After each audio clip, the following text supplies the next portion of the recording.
ராமானுஜதயா பாத்திரம் ஞான வைராக்யபூஷணம் ஸ்ரீமத்வேங்கடநாதார்யம் வந்தே வேதாந்ததேசிகம் யோ நித்யமச்யுதபதாம்புஜயுக்மருக்ம வியாமோகதஸ்ததிதராணி த்ருணாய மேனே அஸ்மத்குரோர்பகவதோஸ்ய தயைகசிந்தோः ராமானுஜஸ்ய சரணௌ சரணம் பிரபத்யே யஸ்ய சாரஸ்வதம் ஸ்ரோதோ வகுளாமோதவாசிதம் ஸ்ருதீனாம் விஸ்ரமாயாலம் ஷட்டாரிம் தமுபாஸ்மஹே வைகுண்டநாத விஜயாசன பூமிபால தேவேஷ பங்கஜ விலோச்சன சோரநாட்யான் நிக்ஷேப வித்த மகராயத கர்ணபாஷான் நாதம் நமாமி வகுளாபரணேன சார்த்தம் ஒன்னும் தேவும் உலகும் உயிரும் மத்தும் யாதுமில்லாவன் நான் முகன் தன்னோடு தேவர் உலகோடு உயிர் படைத்தான் உன்னம் போல் மணிமாட நீடு திருக்குறுகூர் அதனுள் நின்ன ஆதிப்பிரான் நிற்க மத்த தெய்வம் நாடுதிரே. 108 திவதேச வைபவங்கள்ல ஆழ்வார் நவதிருப்பதிகளில் மிகவும் முக்கியமானதான ஆழ்வாருடைய திருநாமத்திலேயே வழங்கப்படுவதான ஆழ்வார் திருநகரின்னு சொல்லக்கூடிய திருக்குறுகூர் கஷேத்திரத்தினுடைய வைபவத்தை அனுபவிக்கப் போகிறோம். இந்த திவதேசத்திற்கு திருக்குறுகூர், தென்குறுகூர், ஆழ்வார் திருநகரி, குருகா கஷேத்திரம், குருகாபுரி, ஆதி கஷேத்திரம், சேஷ கஷேத்திரம், வராக கஷேத்திரம், தாந்த கஷேத்திரம் அப்படின்னு நிறைய திருநாமங்கள் ஸ்தலபுராணத்திலே சொல்லப்படுகின்றன. ஒரு திருநாமம் ஏற்பட்டதற்கு என்ன காரணம் அப்படின்றதையும் ஸ்தலபுராணத்துல பார்க்க போறோம். பரம பவித்திரமான தாமிரபரணி நதி ஓடுகிறபடினாலே புண்ணிய தீர்த்தத்தை உடைய கஷேத்திரமானபடினாலே தீர்த்த கஷேத்திரம் அப்படின்னும் பேர் உண்டு. இப்படி பலவிதமான ஏற்றங்கள் பெற்றது இந்த திருக்குறுகூர்னு சொல்லக்கூடியதான கஷேத்திர மகாத்மியம். பிரம்மாண்ட புராணத்திலே நவ திருப்பதி மகாத்மியம் அப்படின்னு ஒரு பாகம், 9 திருப்பதிகளினுடைய சரித்திரத்தையும் சொல்லக்கூடிய பாகம். அதிலே அதிக அளவிலான சரித்திரங்கள் சொல்லப்பட்டது இந்த திருக்குறுகூர்னு சொல்லக்கூடிய ஆழ்வார் திருநகரிக்கு மட்டும்தான். மற்ற திருப்பதிகளுக்கெல்லாம் ஸ்தல புராணம் 1 அத்தியாயம், 2 அத்தியாயம், 3 அத்தியாயம் அப்படின்னு இருக்க, இந்த ஆழ்வார் திருநகரிக்கு மட்டும் 7-8 அத்தியாயங்கள் சொல்லப்பட்டுள்ளன. அப்படின்னா இந்த கஷேத்திரத்தினுடைய பெருமையை அதுல இருந்து உணர வேணும். முதல்ல கஷேத்திரத்தையும் பெருமாளையும் அனுபவிக்கலாம், அதன் பிறகு ஸ்தல புராணத்தை பார்க்கலாம். ஆழ்வார் நவத்திருப்பதிகள் அப்படின்னு 9 தேசத்துக்கு 9 திருப்பதிகளுக்கு திருநாமம் அப்படின்னாலும் ஆழ்வார் பெயராலேயே வழங்கப்படுகிற ஒரே திவ்யதேசம் இது மட்டும்தான். மதுரகவி ஆழ்வார் அவதாரம் பண்ணின ஊருக்கு கூட திருக்கோளூர் அப்படின்னு தான் பேரே ஒழிய ஆழ்வாருடைய திருநாம சம்பந்தப்பட்ட பேர் ஒண்ணு கிடையாதுங்க. ஆனால் இந்த திருக்குறுகூருக்கு மட்டும் ஆழ்வார் திருநகரி அப்படின்னு ஆழ்வார் அவதாரம் பண்ணி கோயில் கொண்டிருக்கக்கூடிய திருநகரி, புனிதமான ஊர் அப்படின்ற அர்த்தத்துல ஆழ்வார் திருநகரின்னு பேர் வழங்கப்படுறது. அந்த ஊர் பக்கம் மக்கள் எல்லாம் சுருக்கமா ஆழ்வார்னு சொல்றா. ஆழ்வார் அப்படின்னா ஆழ்வார் திருநகரி அப்படின்ற ஊரை தான் ஆழ்வார்னு குறிக்கிறாவா. அங்க ஆழ்வாரை ஆழ்வார் அப்பன் அப்படின்னு சொல்றது வழக்கம். அந்த ஊருக்காரெல்லாம் எங்க ஆழ்வாரப்பன் ஏழ்றார், எங்க ஆழ்வாரப்பன் அனுகிரகம், எல்லாம் எங்க ஆழ்வாரப்பன் அனுகிரகத்தினால நடக்கும், பிரார்த்திச்சுக்கோங்க அப்படின்னு எல்லாம் சொல்லுவா அடிக்கடி. வானமாமலையில இருக்கிறவா, திருக்குறுங்குடியில இருக்கிறவா எல்லாம் ஆழ்வார் திருநகரிக்கு போறேன்னு சொல்ல மாட்டா. பெரும்பாலும் ஆழ்வார் போயிருக்கார், ஆழ்வார் வரேன் அப்படின்னு தான் சொல்லுவாள்லாம். இங்கே பெருமாள் மூலவருக்கு ஆதிநாதன் அப்படின்னு திருநாமம். ஆதிநாத சுவாமி அப்படின்னு ஸ்தல புராணம் பெருமாளை கொண்டாடுறது. ஆழ்வார் இந்த எம்பெருமானை ஆதிப்பிரான் அப்படின்னு தமிழ்ல அப்படியே மாத்தி கொண்டாடுறார். நாதன் அப்படின்னாலும் பிரான் அப்படின்னாலும் சுவாமின்ற ஒரே அர்த்தம் தான். ஆதிநாதன் அப்படின்ற புராணத்திலே சொல்லப்பட்ட திருநாமத்தை ஆழ்வார் ஆதிப்பிரான் அப்படின்னு தமிழ்ல கொண்டாடுறார். பெருமாள் ஆச்சரியமா நின்ன திருக்கோலத்திலே கிழக்க பார்த்தபடி சேவை சாதிக்கிறார். பெருமாள் மூலவர் உபயநாச்சிமாரோட கூட நின்ற திருக்கோலத்திலே சேவை சாதிக்கக்கூடிய பெருமாள். ரொம்ப விலட்சணமான திருமேனி. பெருமாள் அப்படி தீர்க்கமா நம்மளை கட்டாட்சிக்கிற மாதிரியான ஒரு திருக்கண்களோட கூட சேவை சாதிக்கிறார். சாட்சாத்தா பெருமாளை நேர்ல பார்க்கும்படியான ஒரு அனுபவம். இந்த எம்பெருமானுடைய மகிமையை பிரம்மாண்ட புராணம் வர்ணிக்கிற போது ஆதிநாதோ மகாதேஜாஹ திஷ்டன் ஏவம் தயாநிதிஹி ஸ்ரீபூமி நீலாபிசார்தம் தேவதேவோ ஜனார்தனஹ அப்படின்னு கொண்டாடுறது. ஆதிநாதன் சொல்லக்கூடிய இந்த பெருமாள் மகா தேஜஸ்வியா தன்னுடைய தேஜஸ்னாலேயே நம்மளை எல்லாம் கவரக்கூடியவனா சேவை சாதிக்கிறானாம். இந்த மகா தேஜாக பெரும் தேஜஸ்வியாக தேஜஸ் அப்படி வர்ஷிக்கிறான், பொழியறான், கோட்டி சூரிய நாட்டமா பிரகாசிக்கிறான் அப்படின்னு புராணம் வர்ணிக்கிறது. இதத்தான் ஆழ்வார் தமிழ்ல பொழிந்து நின்ற பிரான் அப்படின்னாரு. பொழிந்து நின்ற பிரான் அப்படின்னா பிரான் ஆதிநாதன் சொல்லக்கூடிய சுவாமி பெருமாள். நின்ற பிரான் அப்படின்னா நின்ன திருக்கோலத்திலே சேவை சாதிக்கக்கூடிய பெருமாள். பொழிந்து நின்ன பிரான் அப்படின்னா இந்த புராணம் வர்ணிக்கிறது பாருங்க, மகா தேஜாகா அப்படின்னு. அப்படி அத்விதீயமான தேஜஸோட கூட பொழியக்கூடிய பெருமாள். பொழிதல் அப்படின்னா பிரகாசிக்கிறதுன்னு அர்த்தம். அப்படியே ஜொலிக்கிறார் பெருமாள். இந்த மகா தேஜாகான்னு சொல்லக்கூடிய புராண பெயரை ஆழ்வார் அப்படி பொழிந்து நின்ன பிரான்னு மாத்தினார். அவன் அங்கே திஷ்டன் ஸ்திரமாக விளங்குகிறான். எப்போதும் நித்தியவாசம் பண்ணி கொண்டு அந்த ஆழ்வார் திருநகரின்னு சொல்லக்கூடிய கஷேத்திரத்தின் மீது தனக்கு இருக்கக்கூடிய ஆசையினாலே அந்த இடத்தை விட்டு நகராமல் அங்கே ஸ்திரவாசம் பண்ணி கொண்டு நித்தியவாசம் பண்ணி கொண்டு தயாநிதியாக விளங்குகிறான். கருணை கடலா விளங்குறான் பெருமாள். யார் என்ன போய் கேட்டாலும் இல்லைன்னு சொல்லாம அனுகிரகிக்க கூடியதான ஒரு கருணை கடலா, ஒரு அருள் கடலா பெருமாள் எழுந்தருள் இருக்கிறான். அங்கே எப்படி எழுந்தருள் இருக்கான் அப்படின்னா ஸ்ரீ பூமி நீலாபிகி சார்தம், ஸ்ரீதேவியோடும் பூமி தேவியோடும் நீலாதேவியோடும் கூட பெருமாள் அங்கே எழுந்தருள் இருக்கிறான். அவன் யாருன்னா தேவதேவன், தேவர்களுக்கெல்லாம் சுவாமியாக இருக்கக்கூடியவன். பொதுவா தேவர்கள்ல மூத்தவன் பிரம்மா தானே. அந்த பிரம்மா இந்த கஷேத்திரத்துக்கு வந்து தபஸ் பண்ணி இந்த பெருமாளை சேவித்து இவன் அனுகிரகத்தினாலேதான் படைப்பு தொழில்னு சொல்லக்கூடிய சிருஷ்டியை இன்னைக்கும் பண்ணிட்டு இருக்கான். அதனால தேவர்களுக்கெல்லாம் மூத்தவனான பிரம்மாவுக்கே சுவாமின்னா மற்ற தேவர்களுக்கெல்லாம் கேட்க வேண்டிய அவசியமே இல்லை. தேவர்களுடைய தலைவன் சொல்லக்கூடியவன் தேவேந்திரன் இருக்கானே, அந்த இந்திரனும் இந்த கஷேத்திரத்துக்கு வந்து சாப விமோசனம் பெற்று பெருமாளை சேவிச்சுட்டு இருக்கான் இன்னைக்கும். ஆகையினாலே பிரம்மாவான தேவன் என்ன, இந்திரன் சொல்லக்கூடிய தேவன் என்ன, இவாளுக்கெல்லாம் தேவனா சுவாமியா இருக்கிற பெருமாள். அதனால தேவதேவன் பெருமாளை புராணம் கொண்டாடுறது. அவன் அங்க நின்றுண்டு என்ன பண்ணிட்டு இருக்கான் அப்படின்னா பக்த ஜனங்களுடைய துயரத்தை துன்பத்தை களைந்து கொண்டிருக்கிறான். ஜனார்தனஹா பக்த ஜனங்களினுடைய ஆர்த்தியை இல்லாமல் பண்ணுகிறான். அடியவர்களுடைய துக்கத்தை இல்லாமல் பண்ணக்கூடிய பெருமாள்.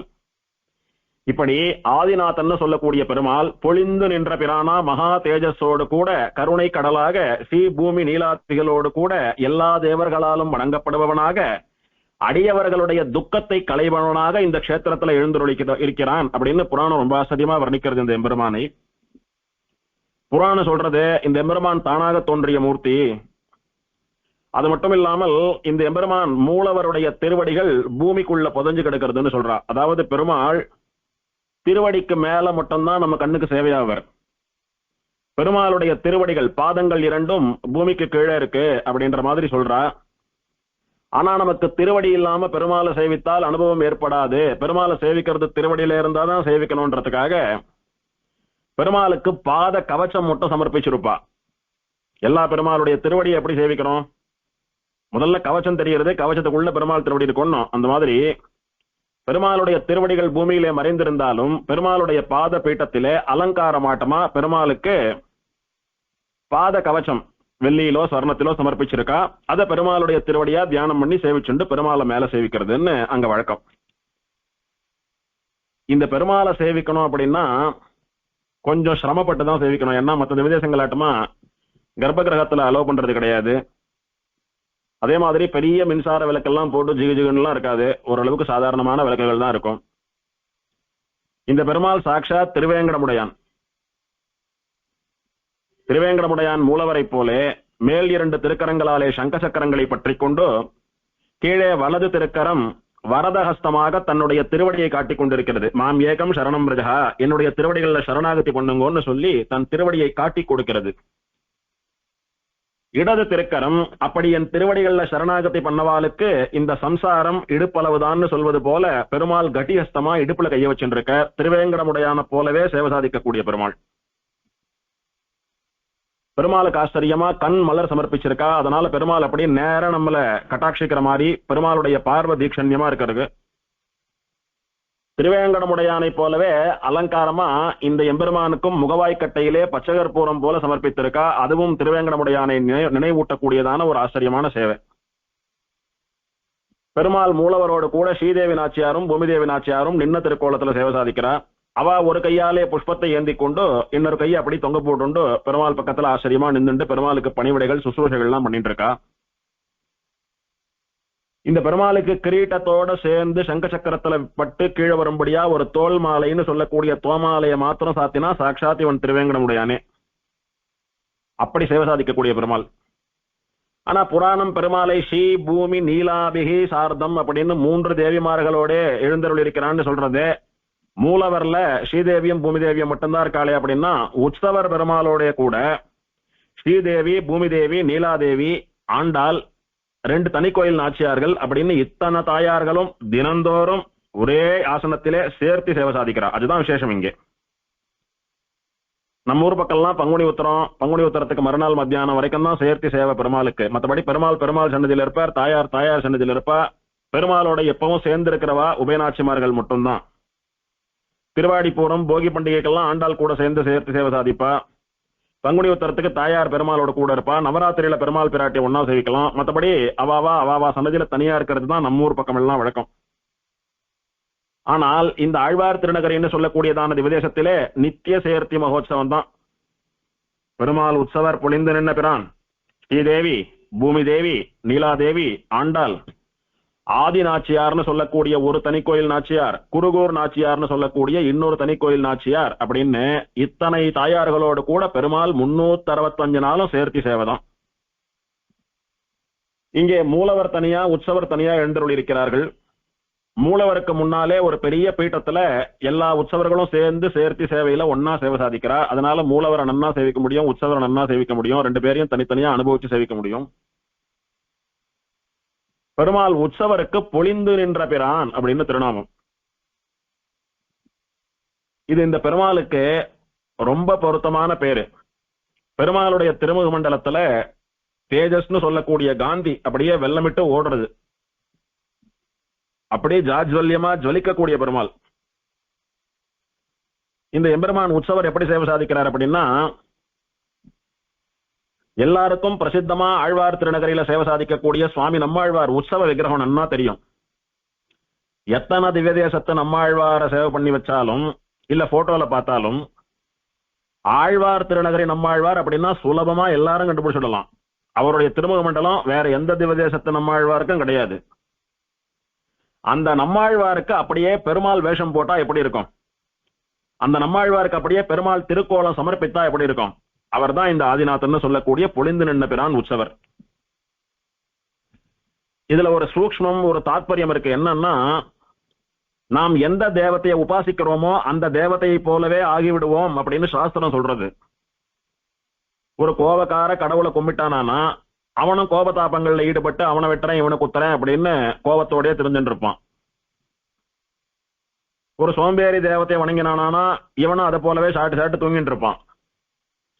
பரம சாத்வீக மூர்த்தியான எம்பெருமான் ஸ்ரீமன் நாராயணனை வணங்குகிற போது அவனை போல இவனும் சாத்வீகனா, எது நிலையானதோ எது ஸ்திரமானதோ அதிலேயே புத்தி செல்லக்கூடியவனா, எப்போதும் நிலையான ஆனந்தம்னு சொல்லக்கூடிய மோட்சத்திலே ருச்சியை உடையவனா, எப்போதும் அழியாததான மகா பிரளயத்திலும் கூட அழியாததான ஸ்ரீவைகுண்டம்னு சொல்லக்கூடியதான லோகத்திலே ஆசை உடையவனா, அந்த ஸ்ரீமன் நாராயணனை போலவே ஸ்ரீவைகுண்டத்தில் வசிக்கிறவன், அந்த நாராயணனுடைய பக்தன், அவனை உபாசிக்கிறவன். அந்த மாதிரி இந்த எம்பெருமானை உபாசனை பண்ணி பண்ணி இவனை அனுபவிச்சு இவனாவே மாறி போயிட்டாரோ நம்மாழ்வார் அப்படின்னு சொல்லும்படியா இந்த எம்பெருமானுடைய முகம் அப்படியே நம்மாழ்வார் வந்துடுச்சு. அதாவது பெருமாளை சொல்லி ஆழ்வார சொல்றதா அல்லது ஆழ்வார சொல்லி பெருமாளை சொல்றதான்னா 2 விதமாவும் சொல்லலாம். இப்போ ஒரு ஆத்துல 4 தலைமுறை ஒன்னா வசிக்கிறா. கொள்ளு தாத்தா இருக்கார், அப்பா இருக்கார், பையன் இருக்கான், 4 பேர் இருக்கா. இப்ப அந்த கொள்ளு தாத்தாவோட ஃப்ரெண்டு இன்னொரு தாத்தா ஆத்துக்கு வர்றார், பேரனை காட்டுறார். காட்டி இவன் பாத்தியா என் ஃப்ரெண்டு மாதிரியே இருக்கான் அப்படின்னு சொல்றார். அப்போ அவருக்கு யார் ரொம்ப க்ளோஸோ அவரை காமிச்சு அவரோட பேரன்னு சொல்றார். இதுவே அந்த பேரனோட ஃப்ரெண்டு ஒருத்தன் ஆத்துக்கு வரான். தாத்தாவை பார்த்துட்டு டே நீ உங்க தாத்தா வட்டமே இருக்கடா அப்படின்னு சொல்றான். அப்ப என்ன அர்த்தம், இவனுக்கு யார் க்ளோஸோ அவளை குறிப்பிட்டு சொல்றான். அந்த மாதிரி நமக்கெல்லாம் நெருங்கினவர் ஆழ்வார். அதனால ஆழ்வாரை குறிப்பிட்டு சொல்ற போது ஆழ்வாராட்டமாவே பெருமாள் சேவை சாதிக்கிறார் அப்படின்னு நாம புரிஞ்சுக்கிறோம். ஆனா வாஸ்தவத்துல எது உண்மை? முதல்ல அவதாரம் பண்ணி முதல்ல இந்த கஷேத்திரத்துக்கு வந்து சேவை சாதித்தவன் பெருமாள். அதுக்கப்புறம் தான் ஆழ்வார் அவதாரம் பண்ணினார், அவனை மங்களாதாசனம் பண்ணினார். அதனால ஆதிநாதனா அனாதிகாலமா இருந்துருக்கிற இந்த பெருமாளுடைய பக்தனா இந்த பெருமாளை உபாசனை பண்ணி பண்ணி பண்ணி பண்ணி இந்த பெருமாளாட்டமாவே மாறி போயிட்டார் ஆழ்வார்னு சொல்லும்படியான ஒரு அனுபவம். ஆழ்வாருக்கு பிரம்மோற்சவத்துல சில சமயத்துல நின்ன திருக்கோள் எல்லாம் சமர்ப்பிப்பா. ஆழ்வார் நின்று இருக்கிற மாதிரி எல்லாம் பல்லக்குல அலங்காரம் பண்ணுவா. அப்பெல்லாம் நன்னா ஏமாந்து போயிடலாம், பெருமாளா ஆழ்வாரா அப்படின்னு. அப்படி பயங்கரமான கன்ஃபியூஷன் வரும் நமக்கு. கடைசியில சங்க சக்கரங்களையும் அஞ்சலி முத்திரையையும் கொண்டுதான் பெருமாளா ஆழ்வாரான்னு நம்ம ஒரு முடிவுக்கு வர முடியும். சங்க சக்கரம் பிடிச்சிட்டு இருந்தா பெருமாள், கைகூப்பிட்டு இருந்தா ஆழ்வார். அப்படிதான் நாம ஒரு முடிவுக்கு வர முடியுது. அப்படி பெருமாளும் ஆழ்வாரும் ஒத்த திருமுக மண்டலம். இவரை பார்த்தா அவரை பார்க்க வேண்டாம், அவரை பார்த்தா இவரை பார்க்க வேண்டாம். அப்படி பொழிந்து நின்ற பிரான் பார்ப்பதற்கு நம்மாழ்வார் போலவே மேல் இரண்டு திருக்கரங்களாலே சங்க சக்கரங்களை ஏந்தி கொண்டு கீழே வலது திருக்கரம் மூலவரான ஆதிநாதனை போலே வரதஹஸ்தமாக அவனுடைய திருவடியை காட்டிக் கொண்டிருக்கிறது. இடது திருக்கரத்தாலே பெருமாள் கதையை ஊனின்றிருக்கார். கதையோடு கூட சேவை சாதிக்கிற பெருமாள். பெருமாள் சல்வாலங்கார பூஷிதமா நிறைய திருவாபரணங்கள்லாம் சாத்திண்டு ஆச்சரியமா பிரகாசிக்கக்கூடிய பெருமாள். பெருமாளுக்கு ரெண்டு பக்கத்திலும் உபயநாச்சிமார்கள் சேவை சாதிக்கிறார். பெருமாளுக்கு வலது பக்கம் ஸ்ரீதேவி சேவை சாதிக்கிறா, இடது பக்கம் பூமி தேவி. பூமி தேவிக்கு இடது பக்கமா நீலாதேவி சேவை சாதிக்கிறா. ஸ்ரீதேவிக்கு வலது பக்கத்திலே ஆதிநாச்சியார்னு சொல்லக்கூடிய தனிக்கோயில் நாச்சியாரும், நீலாதேவிக்கு இடது பக்கத்திலே குருகூர் நாச்சியார்னு சொல்லக்கூடிய இன்னொரு தனிக்கோயில் நாச்சியாரும், இப்படி 5 நாச்சியார்களோட கூட பெருமாள் சேவை சாதிக்கக்கூடியதான வைபவம். சமயத்துல ஆண்டாள் எழுந்தருளினாலான 6 நாச்சியார்களோட கூட பெருமாள் சேவை சாதிக்கக்கூடியதான ஆச்சரியமான வைபவம் இந்த விதேசத்திலே. இப்படி பெருமாள் அங்கே சேவை சாதிக்கிறார். தாயார்கள் தனிக்கோயில் நாச்சியார்கள் அப்படின்னு பார்த்தா 2 தனிக்கோயில் நாச்சியார். ஆதிநாதவல்லி என்கிற ஆதிநாச்சியார் ஒரு தாயார், பெருமாளுக்கு வலது பக்கம் கோயில் கொண்டிருக்கிறாள். குருகூர் வல்லின்னு சொல்லக்கூடிய குருகூர் நாச்சியார், அவள் பெருமாளுக்கு இடது பக்கம் தனிக்கோயில் கொண்டிருக்கிறாள். இவா 2 பேரும் உருவத்துல ஒரே மாதிரி இருப்பா. இந்த நாச்சியாரை பார்த்தா அந்த நாச்சியாரை பார்க்க வேண்டாம், அவளை பார்த்தா இவளை பார்க்க வேண்டாம். மேல் 2 திருக்கரங்களாலே தாமர புஷ்பத்தை எண்ணிண்டு கீழே வலது கரம் அபயஹஸ்தமும் இடது கரம் வரதஹஸ்தமுமாக வைத்துக் கொண்டு சேவை சாதிக்கக்கூடிய தனிக்கோயில் நாச்சியார்கள். பெருமாளை சேவிச்சுட்டு வெளியில வந்து பிராகாரத்தை பிரதட்சணமா வரைச்ச பெருமாளுக்கு வலக்கோடியில ஒரு நாச்சியாரும் பெருமாளுக்கு இடக்கோடியில ஒரு நாச்சியாரும் பிராகாரத்துல தனிக்கோயில் நாச்சியார்களா சேவை சாதிக்கிறா. பெருமாள் எழுந்தருள் இருக்கக்கூடிய விமானம் கோவிந்த விமானம்னு சொல்லக்கூடியதான விமானம். இங்கே பெருமாள் திருவேங்கடமுடையானான கோவிந்தனானபடினாலே அவனுக்கு மேல இருக்கக்கூடிய விமானம் கோவிந்த விமானம். தீர்த்தம்னு பார்த்தா வற்றாத ஜீவநதியான பரம பவித்திரமான புண்ணிய நதியான மகாநதியான தாமிரபரணி நதி தான் இங்க தீர்த்தம், பிரதானமான தீர்த்தம். அது தவிர பிரம்ம தீர்த்தம், அனந்த தீர்த்தம், சங்க தீர்த்தம், வராக தீர்த்தம், ஸ்ரீ தீர்த்தம் அப்படின்னு எல்லாம் பல பெயர்களை உடைய தீர்த்தமும் உண்டு இங்கே. இதுல ஒரு தீர்த்தத்துலதான் பெருமாளுக்கு தெப்போற்சவம் நடக்கும். தீர்த்தவாரி எல்லாம் தாமிரபரணி நதியில நடக்கும். பெருமாள் தீர்த்தவாரி ஆகட்டும், ஆழ்வார் தீர்த்தவாரி ஆகட்டும், எல்லாம் தாமிரபரணி நதியில தான் நடக்கும். தெப்போற்சவம் மாத்திரம் தெப்பகுளத்துல நடக்கும். ஸ்தல விருட்சம் அப்படின்னு சொன்னா வேறு எந்த திவ்ய தேசத்திலும் இல்லாத அளவுக்கு பெருமை படைத்த நித்தியசூரியான திருவனந்தாழ்வானுடைய அம்சமாக விளங்குகிற நிர்நித்ர திந்திரிணி விருட்சம் அப்படின்னு சொல்லக்கூடியதான உறங்கா புலி. திந்திரிணி புளியமரம், நிர்நித்ர திந்திரிணி உறங்காத புளியமரம். நிர்நித்ர திந்திரிணின்னு சொல்லக்கூடியதான உறங்கா புலிதான் ஸ்தலவிருட்சம். இங்கே திருவனந்தாழ்வானான ஆதிசேஷனுடைய அம்சம். என்னைக்கும் இந்த மரம் தூங்கினதும் இல்லை, இந்த மரம் அழிவதும் கிடையாது. சாட்சாத் பெருமாள் எப்படி நிரந்தரமோ, ஆழ்வார் எப்படி நிரந்தரமோ, அதே மாதிரி இந்த மரமும் நிரந்தரம். இங்கே பெருமாளுக்கு பிரதிஷ்ட உற்சவம் எல்லாம் ஸ்ரீபாஞ்சராத்திர ஆகமத்தின்படி நடக்கிறது. மங்களாசாசனம்னு பார்த்தால் சுவாமி நம்மாழ்வார் மட்டும் 4-10 திருவாய்மொழியிலே ஒன்னும் தேவும் அப்படின்னு ஆரம்பிக்கக்கூடியதான பதிகம் 11 பாசுரங்களாலே இந்த எம்பெருமானை மங்களாதாசனம் பண்ணியிருக்கிறார். ஸ்தல புராணத்தை அனுபவிக்கலாம். ஸ்தல புராணம் பிரம்மாண்ட புராணத்தினாலே வர்ணிக்கப்பட்டதான ஸ்தல புராணம். பிரம்மாண்ட புராணத்திலே இந்த க்ஷேத்திர மகாத்மியத்திற்கு குருகாபுரி வைபவம் அல்லது திந்திரிணி விருக்ஷ வைபவம்னு பேரு. இந்த க்ஷேத்திரத்தினுடைய பல பெயர்கள்ல ரொம்ப முக்கியமான பேரு குருகாபுரி அப்படின்னு சொல்லக்கூடியது. க்ஷேத்திரத்தினுடைய பெயரை கொண்டு வைபவம் மகாத்மியம் அப்படின்னு ஸ்தல புராணத்துல வர்றதெல்லாம் சகஜம். பிருந்தாரண்ய க்ஷேத்திர மகாத்மியம், வீக்ஷாரண்ய க்ஷேத்திர மகாத்மியம், கிருஷ்ணாரண்ய க்ஷேத்திர மகாத்மியம் அப்படின்னு க்ஷேத்திரத்தின் பேர்ல சகஜமா வரும். ஆனா ஸ்தல விருட்சத்தினோட பேர்ல ஒரு ஸ்தல புராணம் இருக்கிறது இங்க மட்டும்தான். திந்திரிணி விருக்ஷ வைபவம் அப்படின்னு திருப்புலி ஆழ்வாருடைய பெருமை.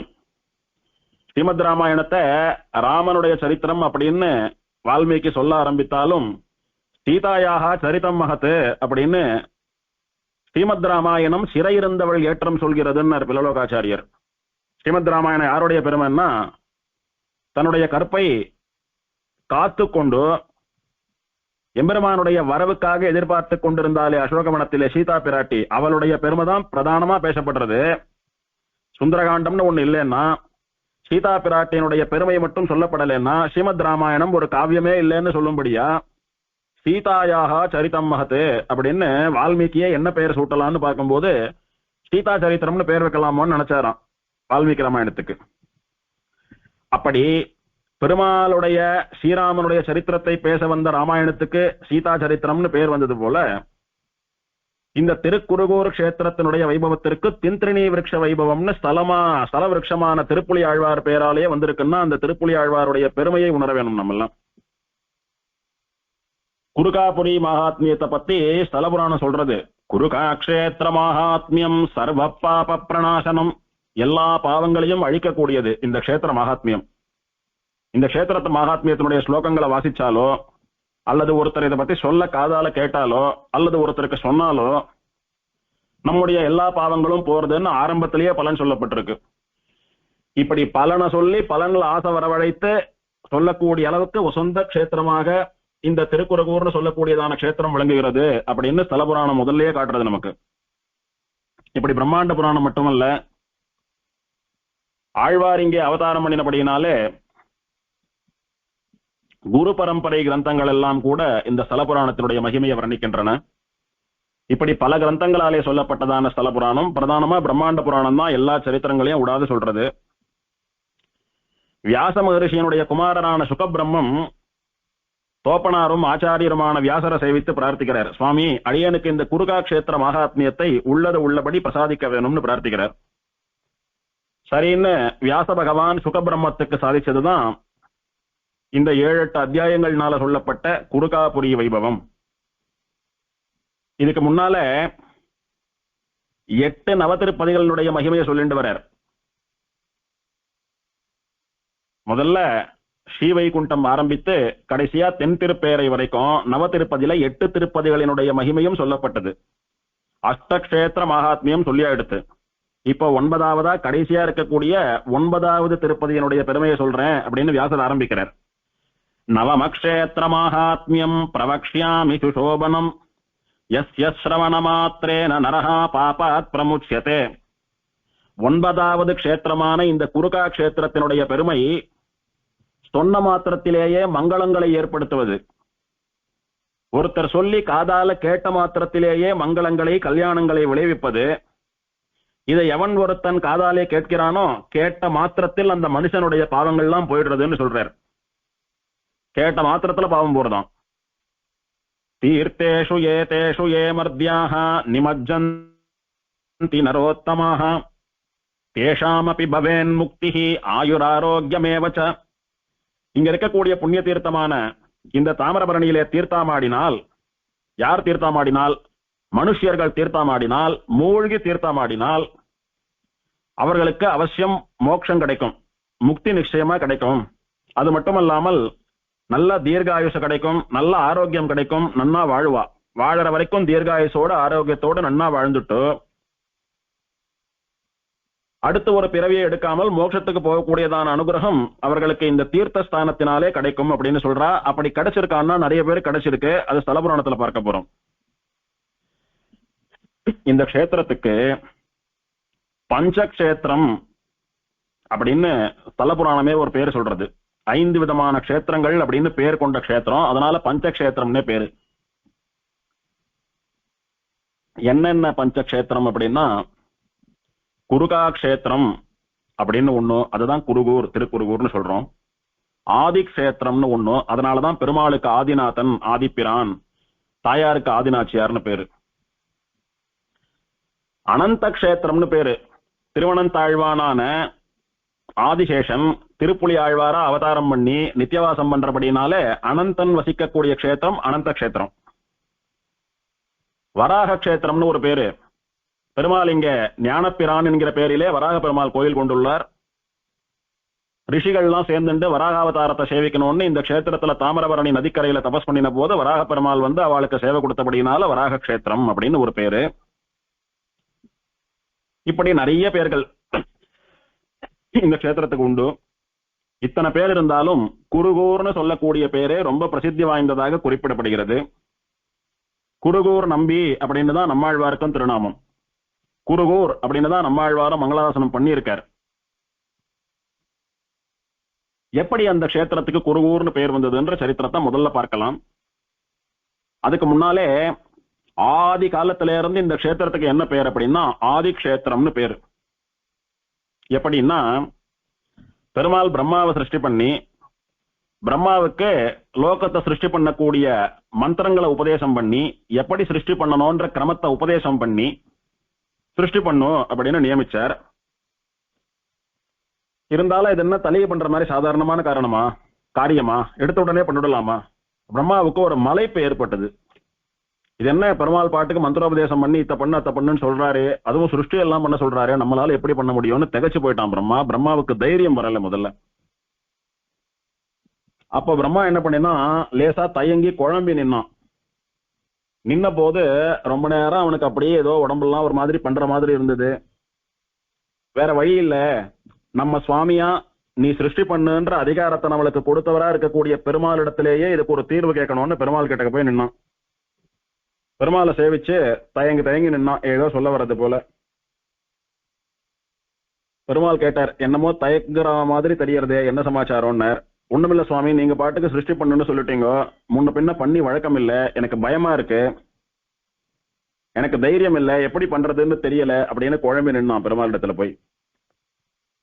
இவன் என்ன எதிர்பார்த்துட்டு வந்தான் அப்படின்னா, பெருமாள் இவனுடைய தயக்கத்தை போக்கி வைத்து இவனுக்கு சிருஷ்டி பண்ணக்கூடிய அதிகாரத்தை, தைரியத்தை, அந்த சாமர்த்தியத்தை கொடுப்பார் பெருமாள் அப்படின்னு நினைச்சுட்டு வந்தான்.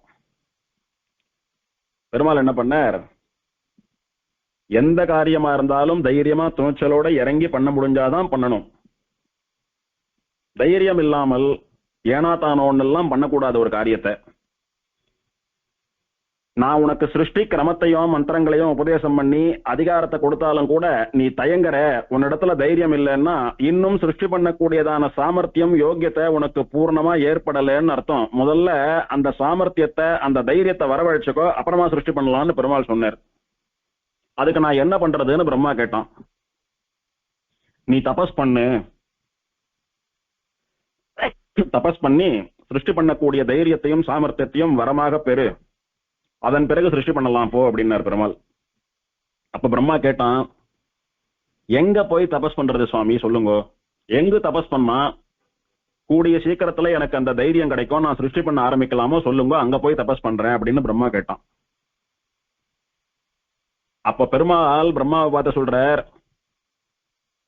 பிரம்மா, உன்னை சிருஷ்டிக்கிறதுக்கு முன்னாடியே நான் சில வஸ்துக்களை எல்லாம் சிருஷ்டிக்கிறேன். அந்த மாதிரி உன்னை சிருஷ்டிக்கிறதுக்கு முன்னாலேயே தாமிரபரணின்னு ஒரு நதியை சிருஷ்டிச்சிருக்கேன். அந்த தாமிரபரணி ஆத்தங்கரையில ஆச்சரியமான ஒரு க்ஷேத்திரத்தையும் சிருஷ்டி பண்ணிருக்கேன். பண்ணிட்டு சிருஷ்டிக்கு முன்னாலேயே, சிருஷ்டியினுடைய ஆதி காலத்திலேயே உண்டான க்ஷேத்திரமானபடினாலே அந்த க்ஷேத்திரத்துக்கு ஆதி க்ஷேத்திரம்னு நானே பேர் கொடுத்திருக்கேன். சிருஷ்டிக்கு முன்னாலே ஏற்பட்ட அர்ச்சா விக்கிரகமானபடியினாலே ஆதிப்பிரான்னு அங்க இருக்கக்கூடிய அர்ச்சாவதார பெருமாளுக்கு திருநாமம். அதாவது நானே ஆதிப்பிரான், ஆதிநாத சுவாமின்ற பெயர்ல அங்க அர்ச்சா விக்கிரகமா எழுந்தருளி சேவை சாதிக்கிறேன். நீ பிறப்பதற்கு முன்னாலேயே, நீ படைப்பு தொழிலை தொடங்க போவதற்கு முன்னாலேயே உண்டான க்ஷேத்திரம் அது.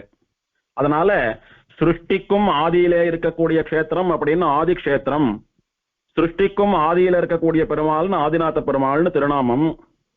அங்க போய் நீ தபஸ் பண்ணு, அந்த எம்பெருமானுடைய அனுகிரகத்தினால உனக்கு நீ ஆசைப்படுறதெல்லாம் கிடைக்கும் அப்படின்னு பெருமாள் சொல்றார். உடனே அது எங்க இருக்குன்னு கேட்டான் இவன். பெருமாள் அப்படி கீழே காட்டுறார், பூலோகத்தை காட்டி. அப்போ சிருஷ்டிக்கப்பட்டதான அந்த ஆதிஷேத்திரத்தை கை காமிக்கிறார், தாமிரபரணியை கை காட்டுறார். பார்த்தா ஆச்சரியமா வற்றாத ஜீவநதியா தாமிரபரணி ஓடின்னு இருக்கு பிரவாகமா. அந்த தாமிரபரணி நதியினுடைய கரையிலே அழகா ரம்யமா இருக்கக்கூடிய சோலைகள் என்ன, நந்தவனங்கள் என்ன, சின்ன சின்ன குளங்கள் குட்டைகள் என்ன, வாதிகள் என்ன, நீரோடைகள் என்ன, இதெல்லாம் இருக்கிறத பார்த்துட்டு இத்தனை ரம்யமான ஒரு இடம் கூட படைக்க முடியுமான்னு பிரம்மா அந்த அழகை பார்த்து அப்படியே நின்றான். அப்ப பெருமாள் பிரம்மாவை பார்த்து ஒரு வாக்கியம் சொன்னார் சம்ஸ்கிருதத்திலே, குரு காத்திர மதர்ச்சனம் அப்படின்னார். குரு காத்திர மதர்ச்சனம். இதை எப்படி பிரிக்கணும்னா, க பிரம்மா, குரு பண்ணு செய், அத்திர அங்கு, மத்து என்னுடைய, அர்ச்சனம் அப்படின்னா தபஸோ பூஜையோ யாகமோ ஏதோ ஒண்ணு பெருமாளை வழிபடக்கூடியதான ஒரு கிரியை.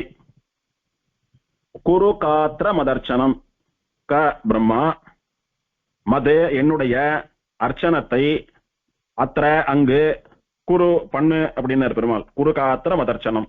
இப்படி பெருமாள் ஒரு இடத்த கை காமிச்சு, எந்த இடத்த, அந்த தாமிரபரணி தீர்த்தத்தையும் அதனுடைய கரையில் இருக்கக்கூடிய ஆதிக்ஷேத்திரையும் கை காட்டி குருகாத்திர மதர்ச்சனம் அப்படின்ற வாக்கியம் சொன்னதுனால அந்த க்ஷேத்திரத்துக்கு பெருமாளே நீங்க அந்த க்ஷேத்திரத்தை கை காட்டி அந்த வார்த்தையை சொன்னதுனால அதுல ஏகதேசமா இருக்கக்கூடிய குருகா அப்படின்னு சொல்லக்கூடிய பேரே அந்த ஊருக்கு பேரா ஏற்படும்படியா அனுகிரகம் பண்ணணும்னு பிரம்மா பிரார்த்திச்சுட்டான். சரி ததாஸ்து அப்படியே ஆறுதுன்னு பெருமாள் அனுகிரகம் பண்ணினார். அதுல இருந்து குருகா க்ஷேத்திரம், குருகாபுரி அப்படின்னு இந்த க்ஷேத்திரத்துக்கு பேர் வந்துடுத்து. தமிழ்ல சம்ஸ்கிருதத்துல சொல்லக்கூடியதான சவுண்ட் ப்ரொனன்சியேஷன் எல்லாம் கிடையாது, எல்லாத்தையும் தமிழ்காரா நாம ஒரே மாதிரி தான் சொல்லுவோம். குருகா அப்படின்னாலும் குகா அப்படின்னாலும் எல்லாத்துக்கும் ஒரே கா தான் போடுவோம். குருவுக்கும் ஒரே மாதிரி தான் எழுதுவோம், குருவுக்கும் ஒரே மாதிரி தான் எழுதுவோம். அதனால குருகாபுரின்னு சொல்லக்கூடியதுதான் குருகூர் அப்படின்றது குருகூர் அப்படின்னு ஆயிடுத்து. இப்ப சொல்றதெல்லாம் திருக்குருகூர் அப்படின்னு தான் சொல்றோம், திருக்குருகூர்னு சொல்றது இல்லையே. இப்படி பெருமாள் வாயில இருந்து வந்த வாக்கியம் தான் குருகாத்திர மதர்ச்சனம்னு சொல்லக்கூடிய வாக்கியம் குருகா க்ஷேத்திரம் என்ற பெயரை பெற்று தந்தது. பிரம்மாவும் சந்தோஷப்பட்டான். எனக்கு உபதேசம் பண்ணின வாக்கியத்தினுடைய ஞாபகமா இந்த க்ஷேத்திரத்துக்கு குருகா க்ஷேத்திரம், குருகாபுரி அப்படின்னு பேர் அனுகிரகம் பண்றதுக்கு நன்றி அப்படின்னு பெருமாளை சேவிச்சுட்டு அந்த இடத்துக்கு போய் தபஸ் பண்ண ஆரம்பித்தான். 1000 வருஷ காலம் தபஸ் பண்ணினான் தாமிரபரணி நதி கரையில பிரம்மா. தினம் தாமிரபரணியில தீர்த்தாமாடிண்டு. இந்த விஷயத்தை சுவாமி நம்மாழ்வார் திருவாய்மொழியில தெரிவிக்கிறார். உண்ணும் தேவும் உலகும் உயிரும் மற்றும் யாதுமில்லாவன்று நான் முகன் தன்னோடு தேவர் உலகோடு உயிர் படைத்தான். இந்த லோகத்துல ஒண்ணுமே இல்லை, தெய்வங்கள் படைக்கப்படவில்லை, உலகம் படைக்கப்படவில்லை, உயிர்கள்னு சொல்லக்கூடிய ஜீவாத்மாக்கள் படைக்கப்படவில்லை, இன்னும் என்னென்னவெல்லாம் சிருஷ்டியில உண்டோ எதுவுமே படைக்கப்படல. இப்படி எதுவுமே இல்லாத யாதும் இல்லா அன்று அன்னைக்கு தேவர் உலகோடு உயிர் படைத்தான். தேவர்களை படைச்சான், பிரம்மாவை படைச்சான். விசேஷமா இவாளுக்கெல்லாம் முன்னாடி இந்த ஆதிக்ஷேத்திரம்னு சொல்லக்கூடிய குருகா க்ஷேத்திரத்தையும் படைத்தான். யார் படைச்சா? ஒன்னும் தேவும் உலகும் உயிரும் மத்தும் யாதும் இல்லாவன்னு நான் முகன் தன்னோடு தேவர் உலகோடு உயிர் படைத்தான். யார் படைச்சது? உன்னம் போல் மணிமாட நீடு திருக்குறுகூரதனுள் நின்னாதிப்பிரான். எதுவுமே ஏற்படுவதற்கு முன்னாடியே இந்த ஆதிக்ஷேத்திரத்தை சிருஷ்டித்து அதுல ஆதிநாதனா நின்றுருக்கானே ஆதிப்பிரான், ஆதிநாத சுவாமி, அவன்தான் தெய்வம். அவன் நிற்க நான் மோட்சம் தரேன் என்ன சரணாகதி பண்ணுன்னு சொல்லிட்டு அந்த பெருமாள் தன்னுடைய திருவடிகளை காட்டிக் கொண்டு நிற்க மற்ற தெய்வம் நாடுதிரே, அல்ப தெய்வங்கள் பின்னால ஏன் ஓடுறங்கோ அப்படின்னு ஆழ்வார் நம்மளை எல்லாம் பார்த்து கேள்வி கேட்கிறார். திருந்துங்கோன்னு சொல்றார். அப்படி சிருஷ்டி ஏற்படுவதற்கு முன்னாலேயே ஆதியிலேயே தோன்றிய க்ஷேத்திரமானபடியினாலே ஆதிக்ஷேத்திரம்னு க்ஷேத்திரத்துக்கு பேரு. ஆதிநாதன் அப்படின்னு பெருமாளுக்கு பேரு. அதுவே தமிழ்ல ஆதிப்பிரான் அப்படின்னு வழங்கப்படுறது. அங்கே 1000 வருஷங்கள் பிரம்மா கடுமையா தபஸ் பண்ணிட்டு வந்தான். 1000 வருஷங்கள் பூர்த்தியான போது பெருமாள் அவனுக்கு சேவை சாதித்தார். என்ன வேணும்னு கேட்டார். எனக்கு சிருஷ்டி காலத்துல நீர் துணையா இருக்கணும், சிருஷ்டி பண்ணக்கூடிய தைரியத்தையும் சாமர்த்தியத்தையும் கொடுக்கணும். எப்ப நான் சிருஷ்டி பண்ணாலும் நீர் பக்கத்திலேயே இருந்து எனக்குள்ள அந்தர்யாமியா இருந்துட்டு என்னை அனுகிரகம் பண்ணணும். ஏதோ பேருக்கு நான் சிருஷ்டி பண்றது போல இருக்கணும், ஆனா பண்றதெல்லாம் நீங்க தான் பண்ணணும். அப்போதான் என்னால இந்த பெரிய காரியத்தை சாதிக்க முடியும் அப்படின்னு பிரார்த்திச்சுட்டான். இப்போ ரொம்ப சின்னவாளா இருக்கிறவா அவளை ஏதான ஒரு பெரிய பொறுப்பை ஒப்படைச்சா, சுவாமி எவ்வளவு பெரிய காரியம், நான் எப்படி சுவாமி இதை பண்றது அப்படின்னு தயங்குவா, பின்வாங்குவா, தைரியம் இருக்காது, கொஞ்சம் படபடக்கும் அவளுக்கு. அப்ப பெரியவா நல்ல அனுபவம் இருக்கிறவா என்ன சொல்லுவா, டே கண்ணா நீ பண்ணு, நான் கூடவே தான் இருப்பேன், நான் பாத்துக்கிறேன், ஒரு குறையும் வராது, பண்ணா விட்டு இதுக்கு போயா நாம தயங்கணும்னு நீயே வெக்கப்படுவ பாரு, அந்த மாதிரி இந்த காரியத்தை நீ ரொம்ப நல்லா பண்ணுவேன், நான் கூட இருக்கேன், பேருக்கு நீ பண்றடா, கூட இருந்து நானே பாத்துக்கிறேன்டா அப்படின்னு பெரியவா தைரியம் சொல்றாளோன்னு, அந்த மாதிரி என் கூடவே இருந்து நீ தான் சிருஷ்டி பண்ணணும்னு பிரம்மா பெருமாளை பிரார்த்திச்சுட்டான். பெருமாள் சரின்னு கவலைப்படாத, என்னைக்கும் உனக்கு அந்தர்யாமியா இருந்துட்டு எல்லா காலத்திலும் நீ பண்ணக்கூடிய சிருஷ்டி காரியத்திற்கு நான் உனக்கு உறுதுணையா இருப்பேன்னு பெருமாள் அவனுக்கு அனுகிரகம் பண்ணினார். அதோடு கூட வேற ஏதான வேணுமான்னு கேட்டார். இப்படி நான் தபஸ் பண்ணி எனக்கு சேவை சாதிச்சபடினாலே எனக்கு அனுகிரகம் பண்ண வார்த்தையோடு கூட நீர் கொடுத்த வரத்தின்படி குருகா கஷேத்திரம்னு சொல்லக்கூடிய இந்த கஷேத்திரத்திலே நான் தபஸ் பண்ணின இந்த தாமிரபரணி நதிக்கரையிலே நீர் எப்போதும் இப்போது போலவே சேவை சாதிப்பதோடு எல்லாருடைய கஷ்டத்தையும் தீர்த்து வைக்க வேணும்னு பிரம்மா பிரார்த்திச்சுட்டான். இதை இனிமேல் தானே பிரார்த்திக்கணுமா, நான் ஏற்கனவே இங்க அர்ச்சாவதாரமா நின்றுண்டு அனுகிரகம் பண்ணிட்டு தானே இருக்கேன், இருந்தாலும் நீ பிரார்த்திச்சபடினால இங்கே எல்லோருடைய கண்களுக்கும் சேவையாகும்படி நான் ஒரு அவதாரம் பண்ண போகிறேன் பெருமாள். என்ன அவதாரம் அப்படின்னா, இந்த குருகா கஷேத்திரத்திலே திருப்புலி ஆழ்வார் அப்படின்னு ஒரு நிர்நித்ர திந்திரணி விருட்சமா ஆதிசேஷன் அவதாரம் பண்ண போறான். அந்த திருப்புலி ஆழ்வார் அடியில நான் ஷடகோபன்னு சொல்லக்கூடிய சுவாமி நம்மாழ்வாராக ஒரு பெரிய யோகியாக அவதாரம் பண்ண போகிறேன் அப்படின்னு பெருமாள் அனுகிரகம் பண்ணினார் பிரம்மாவுக்கு. அதன்படி ஆதிசேஷன் திருப்புலி ஆழ்வாரா அவதாரம் பண்ணி அதன் அடியிலே அமர்ந்து கொண்டிருக்கக்கூடிய கிருஷ்ணநாட்டமா நம்மாழ்வார் அவதாரம் பண்ணார் அப்படின்றது குரு பரம்பரையில நமக்கெல்லாம் சொல்லப்பட்ட விஷயம். இப்படி பிரம்மாவுக்கு பெருமாள் அனுகிரகம் பண்ணினார். அதனால ஆதிக்ஷேத்திரம் குருகாபுரி குருகா கஷேத்திரம் அப்படின்னு ஆச்சு. இப்படி பெருமாளே நம்மாழ்வார அவதாரம் பண்ண போறார் அப்படின்றத புராணம் ஒரு ஸ்லோகமா தெரிவிக்கிறது. கிருத்தே அத்ரிசூனுர் பகவான் திரேதாயாம் ரகுநந்தனஹ துவாபரே நந்தசூனுஷ்ச களவு தேவகா பராங்குஷா. கிருதயுகத்துல பெருமாள் அத்ரியனுடைய பிள்ளையா தத்தாத்திரேயனா அவதாரம் பண்ணினான். திரேதாயுகத்திலே ராமனாவதாரம் பண்ணினான். துவாபர யுகத்திலே நந்த கோபாலனா அவதாரம் பண்ணினான். கலியுகத்திலே பராங்குஷன்னு சொல்லக்கூடிய சுவாமி நம்மாழ்வார அவதாரம் பண்ண போறான் அப்படின்னு ஸ்தலபுராணம் தெரிவிக்கிறது. இப்பேற்பட்ட ஏற்றமுடைய ஆழ்வாருடைய அவதாரத்திற்கு அடிகோலிட்டதான க்ஷேத்திரம் இந்த க்ஷேத்திரம். ஆழ்வார் எங்கேயோ அப்பன் கோவில் அவதாரம் பண்ணியிருந்தாலும் கூட சிறு பிராயத்திலிருந்து பரமபதிக்கிற வரைக்கும் கடைசி வரைக்கும் இந்த திருப்புலி ஆழ்வார் அடியிலேயே எழுந்தருளி இருந்தார். எங்கேயோ பிறந்தார், பேருக்கு 12ஆம் நாள் வந்து உட்கார்ந்துட்டவர், கடைசி வரைக்கும் இங்கதான் இருந்தார். அதனால ஆழ்வாருடைய அவதார ஸ்தலம் அப்பன் கோயில் யாரும் சொல்றது இல்ல. ஆழ்வார் அவதார ஸ்தலம்னாலே எல்லாரும் சொல்றது ஆழ்வார் திருநகரி திருக்குறுகூர் தான் சொல்றோம். இந்த ஊருக்கு திருக்குறுகூர் அப்படின்னு பேர் ஏற்படுறதுக்கு இன்னொரு காரணமும் உண்டு. அது என்னன்னா, நம்மாழ்வாருடைய மூதாதையர் திருவழுதி வளநாடன் அப்படின்னு சொல்லக்கூடிய ஒருத்தர், அவருடைய பாட்டனாருக்கு குருகன்னு பேரு. அவர் ஒரு சிற்றரசரா குறுநில மன்னரா இருந்துட்டு இந்த க்ஷேத்திரத்தை ஆண்டுண்டு வந்தார். அவரால் ஆளப்பட்ட நாடானபடியினாலே இதுக்கு வந்து குருகை நாடு குருகாபுரி அப்படின்னு பேரு. அவர் பேராலதான் குருகாபுரி திருக்குறுகூர்னு எல்லாம் பேர் வந்தது அப்படின்னு சொல்லி வரலாறு சொல்றது. அதுக்கு சான்றா கல்வெட்டுகள் எல்லாமும் உண்டு இன்னைக்கும். குருகு அப்படின்னு தமிழ்ல சங்குக்கு பேரு. குருகு அப்படின்னா சங்கு. ஒரு சங்கு இந்த க்ஷேத்திரத்துல மோட்சம் பெற்றது.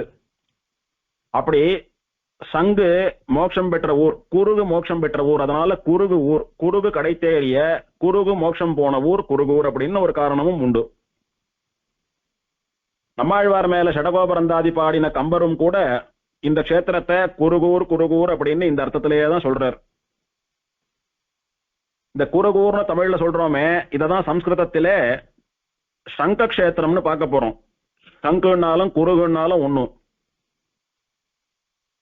இத்தனை பெயர்கள் இருந்தாலும் கூட லோக பிரசித்தியா எல்லாருக்கும் ஞாபகம் வரக்கூடிய வேற பேர் ஆழ்வார் திருநகரி தான். ஏன்னா ஆழ்வாருடைய அவதாரத்தினாலே வந்த பெருமை அது.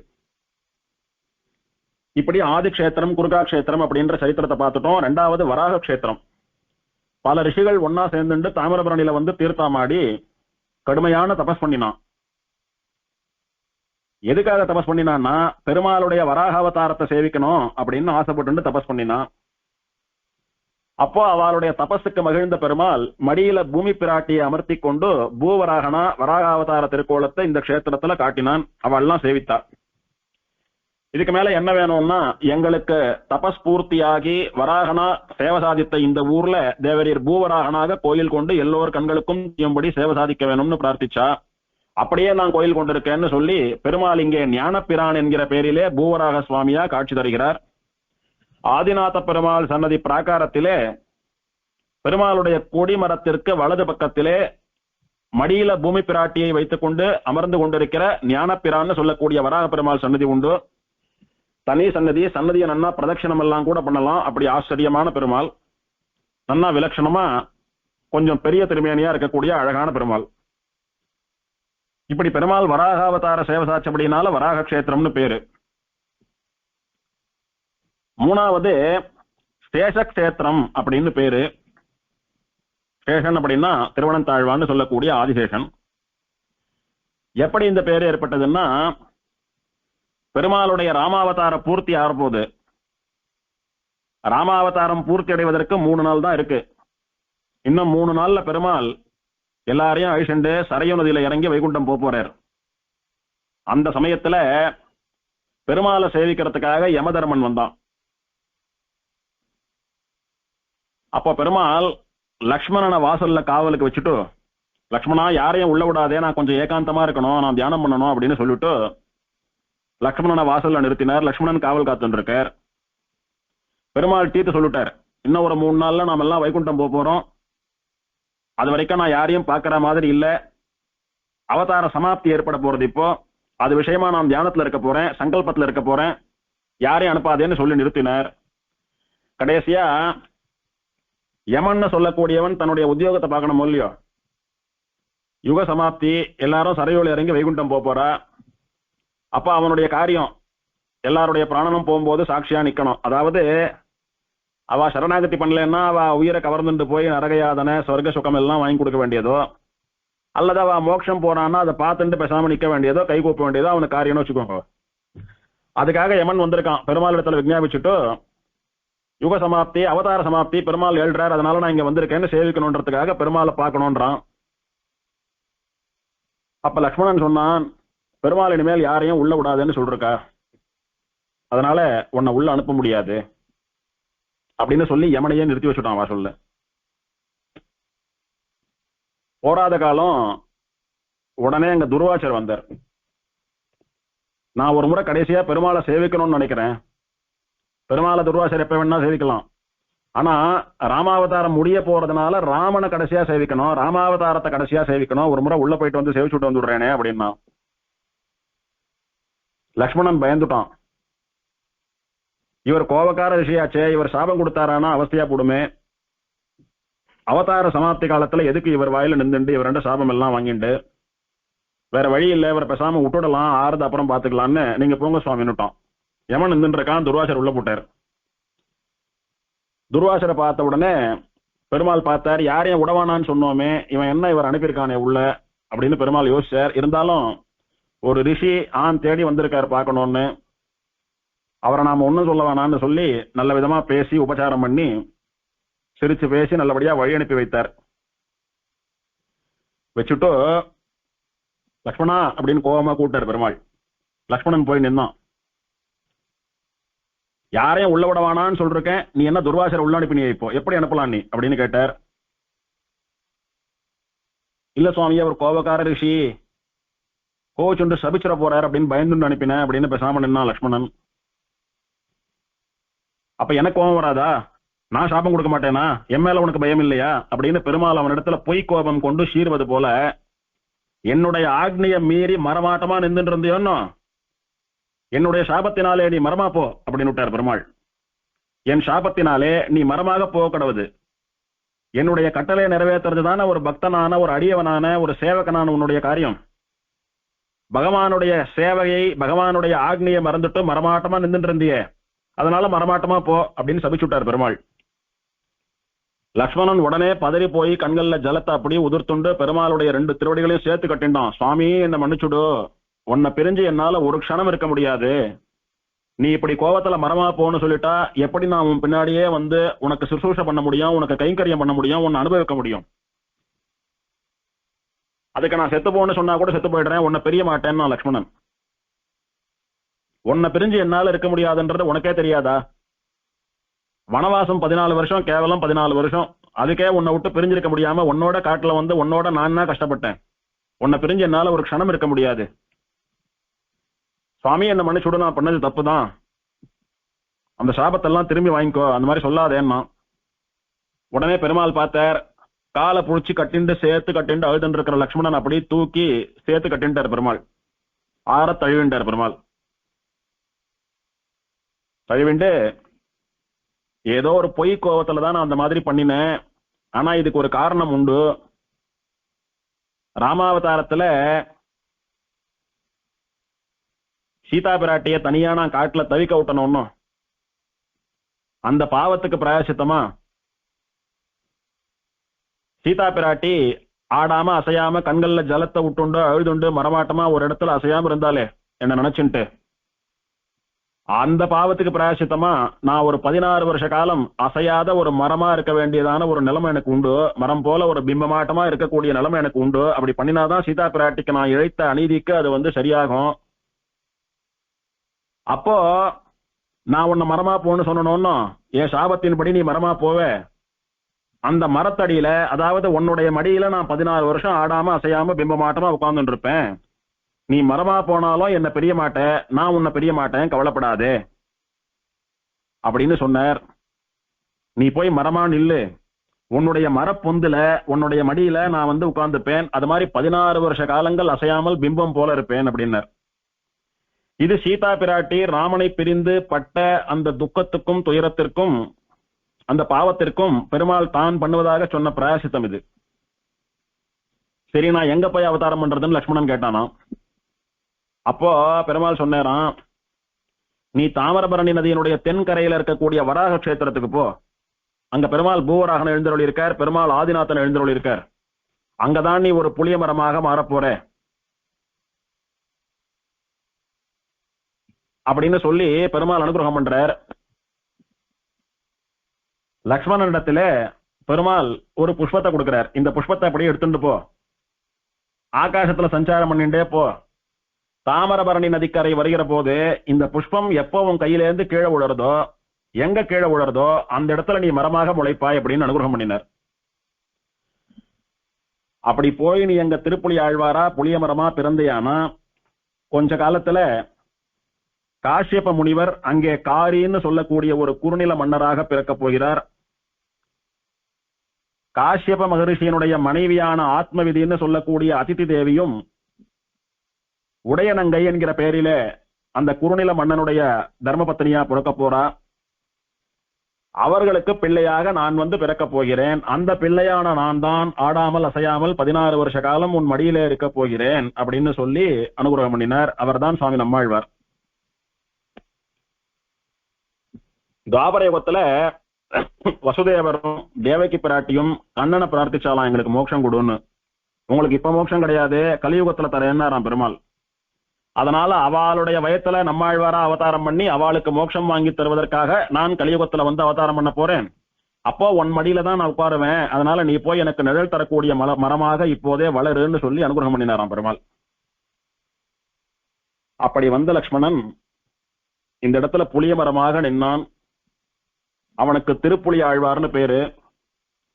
காட்டுல பெருமாள் வனவாசத்துல இருந்த போது லக்ஷ்மணன் எப்படி சேவை பண்ணான் பெருமாளுக்கு. 14 வருஷ காலங்கள் தூங்காமல் சாப்பிடாமல் சுகபோகங்களை இழந்து ஒரு மிஷின் ஆட்டமானா பெருமாள் பின்னாடியே சுத்திட்டு இருந்தான்.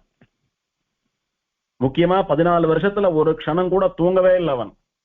அதனால உறங்கா புலியா, தூங்காத லக்ஷ்மணன், தூங்காத புளிய மரமா, நிர்நித்ர, நித்ரைன்னா என்னன்னே தெரியாத, நித்ரையே அறியாத திந்திரணி விருட்சமா புளிய மரமா உறங்கா புலியா இந்த கஷேத்திரத்துல நின்றுட்டு இருக்கான். அன்னைக்கு தூங்காமல் பெருமாளை 14 வருஷம் காவல் காத்த லக்ஷ்மணன் தான் இன்னைக்கும் தூங்காம அங்க உறங்கா புலியான திருப்புலி ஆழ்வாரா இருந்துட்டு இருக்கான். அப்படி சேஷன் வந்து நித்தியவாசம் பண்ணக்கூடிய கஷேத்திரமான அப்படின்னாலே சேஷக்ஷேத்திரம் அப்படின்னு திருநாமம். இங்க தாமிரபரணின்னு சொல்லக்கூடிய புண்ணிய தீர்த்தம் மற்றும் பல புண்ணிய தீர்த்தங்கள், அதுல நிறைய பேர் தீர்த்தாமாடி தபஸ் பண்ணி பெருமாளை சேவித்து மோட்சத்துக்கெல்லாம் போனபடினால தீர்த்த கஷேத்திரம் அப்படின்னு பேரு. அதோடு கூட தாந்த கஷேத்திரம்னு ஒரு பேர் இருக்கு. தாந்த கஷேத்திரம், சால கிராமம் அப்படின்னு சொல்றோமே, திருச்சால கிராமம் திவதேசம் முக்திநாத்னு சொல்றோமே, அந்த சால கிராமத்துல ஒரு காலத்துல நிறைய பிராமண குழந்தைகள்லாம் வேதம் வாசிச்சுட்டு இருந்தா, வேதாத்தியனம் பண்ணிட்டு இருந்தா. அதுல ஒரு பிராமண குழந்தைக்கு மந்தன்னு பேரு. பேருக்கு ஏத்த மாதிரி குழந்தை வந்து ரொம்ப மந்த புத்தியோட இருக்கும். அதால பாவம் நிறைய மனப்பாடம் பண்ண முடியாது, தப்பில்லாம வேதம் சொல்ல முடியாது, நிறைய கத்துக்க முடியாது. அந்த மாதிரி குழந்தை ரொம்ப புவர் ஸ்டூடெண்டா இருந்தது. அதனால ஒருவேளை இது காரண பேரா மத்தவா வெச்ச பேரா கூட இருக்கலாம். மந்தன் அப்படின்னா மந்த புத்திக்காரன், பிலோ ஆவரேஜ் ஸ்டூடெண்ட் அந்த குழந்தை.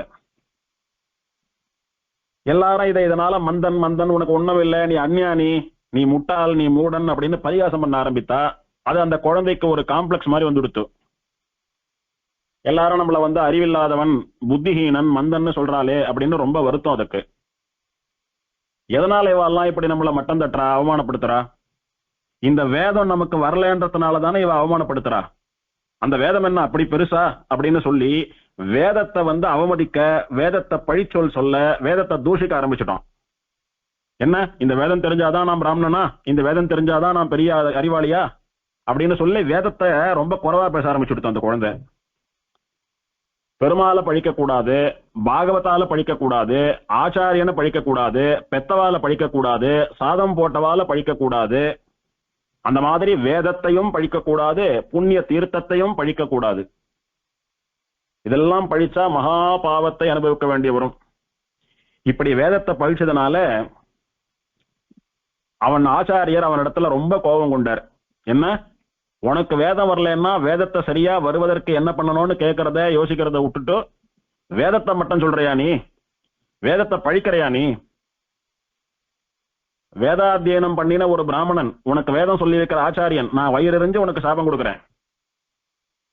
எந்த வேதத்தை அத்தியனம் பண்ணாததுனால உனக்கு வேதத்தினிடத்துல இப்படி ஒரு அகௌரவம் ஏற்பட்டு வேதத்தை பழிக்க ஆரம்பித்தையோ, வேதத்தை தூஷிக்க ஆரம்பித்தையோ, அந்த வேதாத்தியனம் பண்ணக்கூடாத ஒரு இழி குலத்திலே, தாழ்ந்த குலத்திலே, பாவ ஜென்மத்தில நீ பிறப்பாய் அப்படின்னு சபிச்சுட்டார். அவன் காலமெல்லாம் வேதத்தை தூஷம் பண்ணிட்டே இருந்தான். பண்ணிட்டு அடுத்த பிறவில ஒரு தாழ்ந்த குலத்துல பிறந்தான்.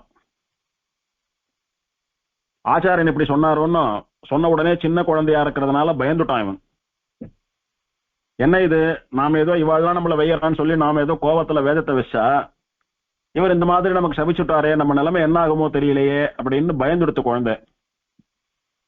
ஒரு 4 பெரியவாளன்ட்ட போய் கேட்டுது, எங்க ஆச்சாரியன் இந்த மாதிரி வேதாத்தியனம் பண்ணக்கூடிய அதிகாரம் இல்லாத தாழ்ந்த குலத்தில் பிறப்பாயின்னு சபிச்சுட்டார், எனக்கு பயமா இருக்கு, நான்லாம் உஜ்ஜீவனம் அடையறதுக்கு நல்ல கதிக்கு போறதுக்கு வழியே இல்லையா அப்படின்னு கேட்டுது இந்த குழந்தை. அப்ப என்ன சொன்னா, உனக்கு வேதம் வரல சரி, ஆனா வேதம் வர்றதுக்கு என்ன பண்ணணும், வேதம் கத்துக்க முடியலன்னா வேற ஏதானும் கத்துக்கலாமான்னு யோசிச்சிருக்கணுமே ஒழிய வேதத்தை நீ தூஷணம் பண்ணியிருக்க கூடாது, வேதத்தை பழிச்சிருக்க கூடாது, அது மகா பாவம். இந்த சாபம் உனக்கு உன்னுடைய ஆச்சாரியன் கொடுத்ததல்ல, சாட்சாத் வேதமே கொடுத்ததுன்னு நினைச்சுக்கோ. அதனால அந்த சாபத்தை அனுபவிச்சுதான் கழிக்கணும். இருந்தாலும் நீ தப்ப உணர்ந்து மனசு திருந்தி ஏதோ ஒண்ணு கேட்கறதுனால நான் ஒரு வார்த்தை சொல்றேன். அந்த வேதம் யார பரதத்துவம்னு கொண்டாடுறது, அந்த வேதம் யார சுவாமின்னு கொண்டாடுறது, சாட்சாத் ஸ்ரீமன் நாராயணனான பெருமாளை தானே பரதத்துவம்னு சொல்றது. அதனால பெருமாள் கோவில் எங்கெல்லாம் இருக்கோ அந்த கோவிலுக்கெல்லாம் போய் அங்க இருக்கக்கூடிய இடத்தெல்லாம் சுத்தம் பண்ற கைங்கரியம் பண்ணு. எங்கேயானும் கோவில்ல புல்லு முளைச்சிருந்தா புல்லெல்லாம் புடுங்கி போடு, தேவையில்லாத செடிகள் முளைத்திருந்தா தேவையில்லாத செடியெல்லாம் புடுங்கி போட்டுடு. பண்ணிட்டு பெருமாளுக்கு தேவையான புஷ்ப செடி, துளசி செடி, பெருமாள் கைங்கரியத்துக்கு தேவையான மாவேல செடி, மாமரம், இந்த மாதிரி கோவிலுக்கு பிரயோஜனமான செடிகள் எல்லாம் வளர்த்துட்டு பெருமாளுக்கு நந்தவன கைங்கரியம் பண்ணிட்டுருன்னு சொன்னா பெரியவா. இவன் என்ன பண்ணா, அப்படியே பண்றேன்னு சொல்லிட்டு வேதத்தை தூஷணம் பண்றதை நிறுத்திட்டு தவறை உணர்ந்து பெருமாள் கோவில சுத்தம் பண்ணிட்டு களை எடுக்கிறது, புல் எடுக்கிறது இதெல்லாம் பண்ணிட்டு துளசி, புஷ்பம், மாவிலை இந்த மாதிரி நல்ல செடிகள்லாம் வச்சு நந்தவன கைங்கரியம் பண்ணிட்டு வந்தான் பெருமாளுக்கு. அப்படியே வயசாச்சு செத்தும் போயிட்டான் மந்தன். ஆச்சாரியனுடைய சாபப்படி அடுத்த பிறவியில தான் தன் அப்படின்னு சொல்லக்கூடிய சண்டால குலத்திலே, அதாவது வர்ணங்கள்லயே தாழ்ந்த வர்ணமான சண்டால வர்ணத்துல பிறந்தான். சேரியிலே வாழக்கூடிய சண்டால வர்ணத்திலே பிறந்தான். அப்படி பிறந்திருந்தா அவன் எப்படி இருக்கணும்? அந்த குலத்துக்கு ஏற்ப ஒழுக்கத்தோடைய கூட, அந்த குலத்துக்கு ஏற்ப ஆகாரங்களோடைய கூட, அந்த குலத்துக்கு ஏற்ப புத்தியோடைய கூட தானே பிறக்கணும். ஆனால் அப்படி ஒரு இழிகுலத்திலே பிறந்திருந்தாலும் ஒரு நல்ல பிராமணனை போலே சுத்தமான சைவ ஆகாரத்தையே சாட்டுண்டு எப்போதும் பெருமாளுடைய பக்தனா, பெருமாளுக்கும் பாகவதாலுக்கும் பக்தி செலுத்தி கொண்டு எப்போதும் பெருமாள் கைங்கரியமே பண்ணக்கூடியவனா, எப்போதும் பெருமாளுடைய திருநாமத்தை ஜபிக்கக்கூடிய ஒரு பக்தனாக, ஒரு நல்ல உத்தமமான பிராமணனை போலவே அவனுடைய செய்கைகள்லாம் இருந்துட்டு வந்தது. அவனுடைய பேச்சு, ஒழுக்கம், நடவடிக்கை எல்லாம் பிராமணாட்டமாவே இருந்தது. இவனா இத்தனை பெரிய ஒரு ஜாத்தியில பிறந்தான் அப்படின்னு சொல்லக்கூடியதான ஒரு யோசனை எல்லாருக்கும் வந்தது. அத்தனை தூரம் எல்லாரும் ஆச்சரியப்படும்படியா அவன் ஒழுக்கம் இருந்தது, அவனுடைய சீலம் இருந்தது, அவனுடைய பக்தி இருந்தது. அவன் என்ன பண்ணினா, பெருமாளை நோக்கி தபஸ் பண்ணி பெருமாளை நேர சேவிக்கணும் அப்படின்ற முடிவுக்கு வந்துட்டான். அந்த குலத்திலே பிறந்திருந்தாலும் பெருமாளை நேர சேவிக்கணும்ன்ற ஆசை வந்துடுத்து அவனுக்கு. நேர விந்தியமலைக்கு புறப்பட்டு போனான். விந்தியமலை காடுகள்ல போய் ரொம்ப நாள் பெருமாளை நினைச்சுண்டு தபஸ் பண்ணினான். இவன் பிராமணன் அல்லாத, சத்திரியன் அல்லாத, வைசியன் அல்லாத, இந்த திரைவர்ணிக்கனும் அல்லாத குலத்துல பிறந்தபடியினால இவன் மந்திரம் எல்லாம் சொல்லி தபஸ் பண்ண முடியாது. அதனால அவனுக்கு தெரிஞ்சபடி பெருமாளுடைய பேரை சொல்லிண்டு, ராமா கிருஷ்ணான்னு பெருமாளுடைய பேரை சொல்லிண்டு பெருமாளை தியானம் பண்ணிட்டு தபஸ் பண்ணிட்டு வந்தான். அப்போ அவனுக்கு முன்னால ஆகாசத்துல ஒரு பெரிய ஒளி, ஒரு தேஜஸ் தோன்றி அந்த தேஜஸ் அவனோட பேசித்து, அசரீரி அவனோட பேசித்து, இங்க என்ன பண்ற, நீ பிறந்தைய அதுவே ஒரு பரம பவித்திரமான க்ஷேத்திரம். அங்க பிரம்மாலாம் கூட தபஸ் பண்ணி பெருமாளை சேவிச்சு வரம் வாங்கிட்டு இருக்கான். அதனால உடனே அந்த தாமிரபரணி நதிக்கரைக்கு போய் அங்க தபஸ் பண்ணு. அங்க சேவை சாதிக்கக்கூடிய ஆதிநாத பெருமாள் தான் பரபிரம்மம், அவனை போய் சேவி, அவனுடைய அனுகிரகத்தினால உனக்கு என்ன இஷ்டமோ அதெல்லாம் பூர்த்தியாகும் அப்படின்னு சொல்லி அந்த அசரீரி மறைஞ்சுடுத்து. உடனே விந்தியமலையில இருந்து புறப்பட்டு தாமிரபரணி நதிக்கரைக்கு வந்தான். வந்து தாமிரபரணி நதியில தீர்த்தமாடி தாமிரபரணி நதியினுடைய தெற்கு கரையில இருக்கக்கூடிய ஆதிநாத பெருமாள் சன்னதி வாசலுக்கு வந்து நின்னான். இவன் தாழ்ந்த குலத்திலே பிறந்தவனானபடினாலே கோவிலுக்குள்ள செல்லக்கூடிய அதிகாரம் அந்த காலத்துல இல்லை இவனுக்கு. அதனால இவனால கோவிலுக்குள்ள போக முடியாது, இவனை கோவில்ல சேர்க்க மாட்டா. இவன் தாழ்ந்த குலத்திலே பிறந்திருந்தாலும் நல்ல சாஸ்திரத்தை எல்லாம் கடைபிடித்துக் கொண்டு ஒரு பிராமணனை போல மகாபக்தனா தபஸ் பண்ணக்கூடிய அளவுக்கு இருந்த உத்தம பாகவதன் இவன். அதனால இவனுக்கே தெரியும் நம்ம ஜென்மாவுக்கு நாம கோவிலுக்குள்ள போக கூடாது அப்படின்னு கோவிலுக்குள்ள போகலாம் முயற்சி பண்ணல. இவன் கோவில் வாசல்ல நின்றுண்டு பெருமாளை நோக்கி தபஸ் பண்ணி, பெருமாளே அசரீரி சொன்னபடி இங்க வந்து உன்னை நோக்கி சேவிச்சுட்டு இருக்கேன், நீ சீக்கிரம் எனக்கு சேவை சாதிக்கணும்னு பிரார்த்திச்சுட்டு வந்தான். அப்படி கையில போய் புஷ்பங்களை எல்லாம் பறிச்சுட்டு வருவான், பழங்களை எல்லாம் சேகரிச்சுட்டு வருவான். கோவில் வாசல்ல நின்றுட்டு கோவில் கோபுரத்தை பார்த்து அர்ச்சனை பண்ணி அந்த புஷ்பத்தை பழத்தை எல்லாம் பெருமாளுக்கு கண்டுரல பண்ணி பெருமாளை சேவிச்சுட்டு பெருமாள் சேவைக்கோசம் காத்துட்டு இருப்பான். அந்த மாதிரி இருக்கிற சமயத்துல இந்த அக்ரஹாரத்து பிராமணன் அந்த காலத்துல இருந்தவாள்லாம் என்ன பண்ணினாலாம், நீ கேவலம் சண்டால ஜாத்தியிலே பிறந்தவன், சூத்ரன், நீ போய் கோவிலுக்கு முன்னால பிராமணா அக்ரஹாரத்துக்காரெல்லாம் வரக்கூடிய இடத்துல வழியில நின்று இருக்க, பூஜை எல்லாம் பண்ணிட்டு இருக்க, இதெல்லாம் ஒன்றும் சரியில்லை. நாங்க உன் மேல பட்டா போய் தீர்த்தாமாடணும், நாங்க ஏன் உன்னை பார்த்துட்டு பெருமாளை போய் சேவிக்கணும்? இப்படி ஒரு சண்டால ஜாத்தியில பிறந்தவனை பார்த்துட்டு நாங்க ஏன் போய் பெருமாளை சேவிக்கணும்? நீங்க இருக்கிறதெல்லாம் சரியில்லை, இங்க இருக்கிற தகுதி கிடையாது உனக்கு, இங்க இருந்து முதல்ல புறப்பட்டு போன்னு சொல்லி ஊரே சேர்ந்து விரட்ட ஆரம்பிச்சான் அவனு.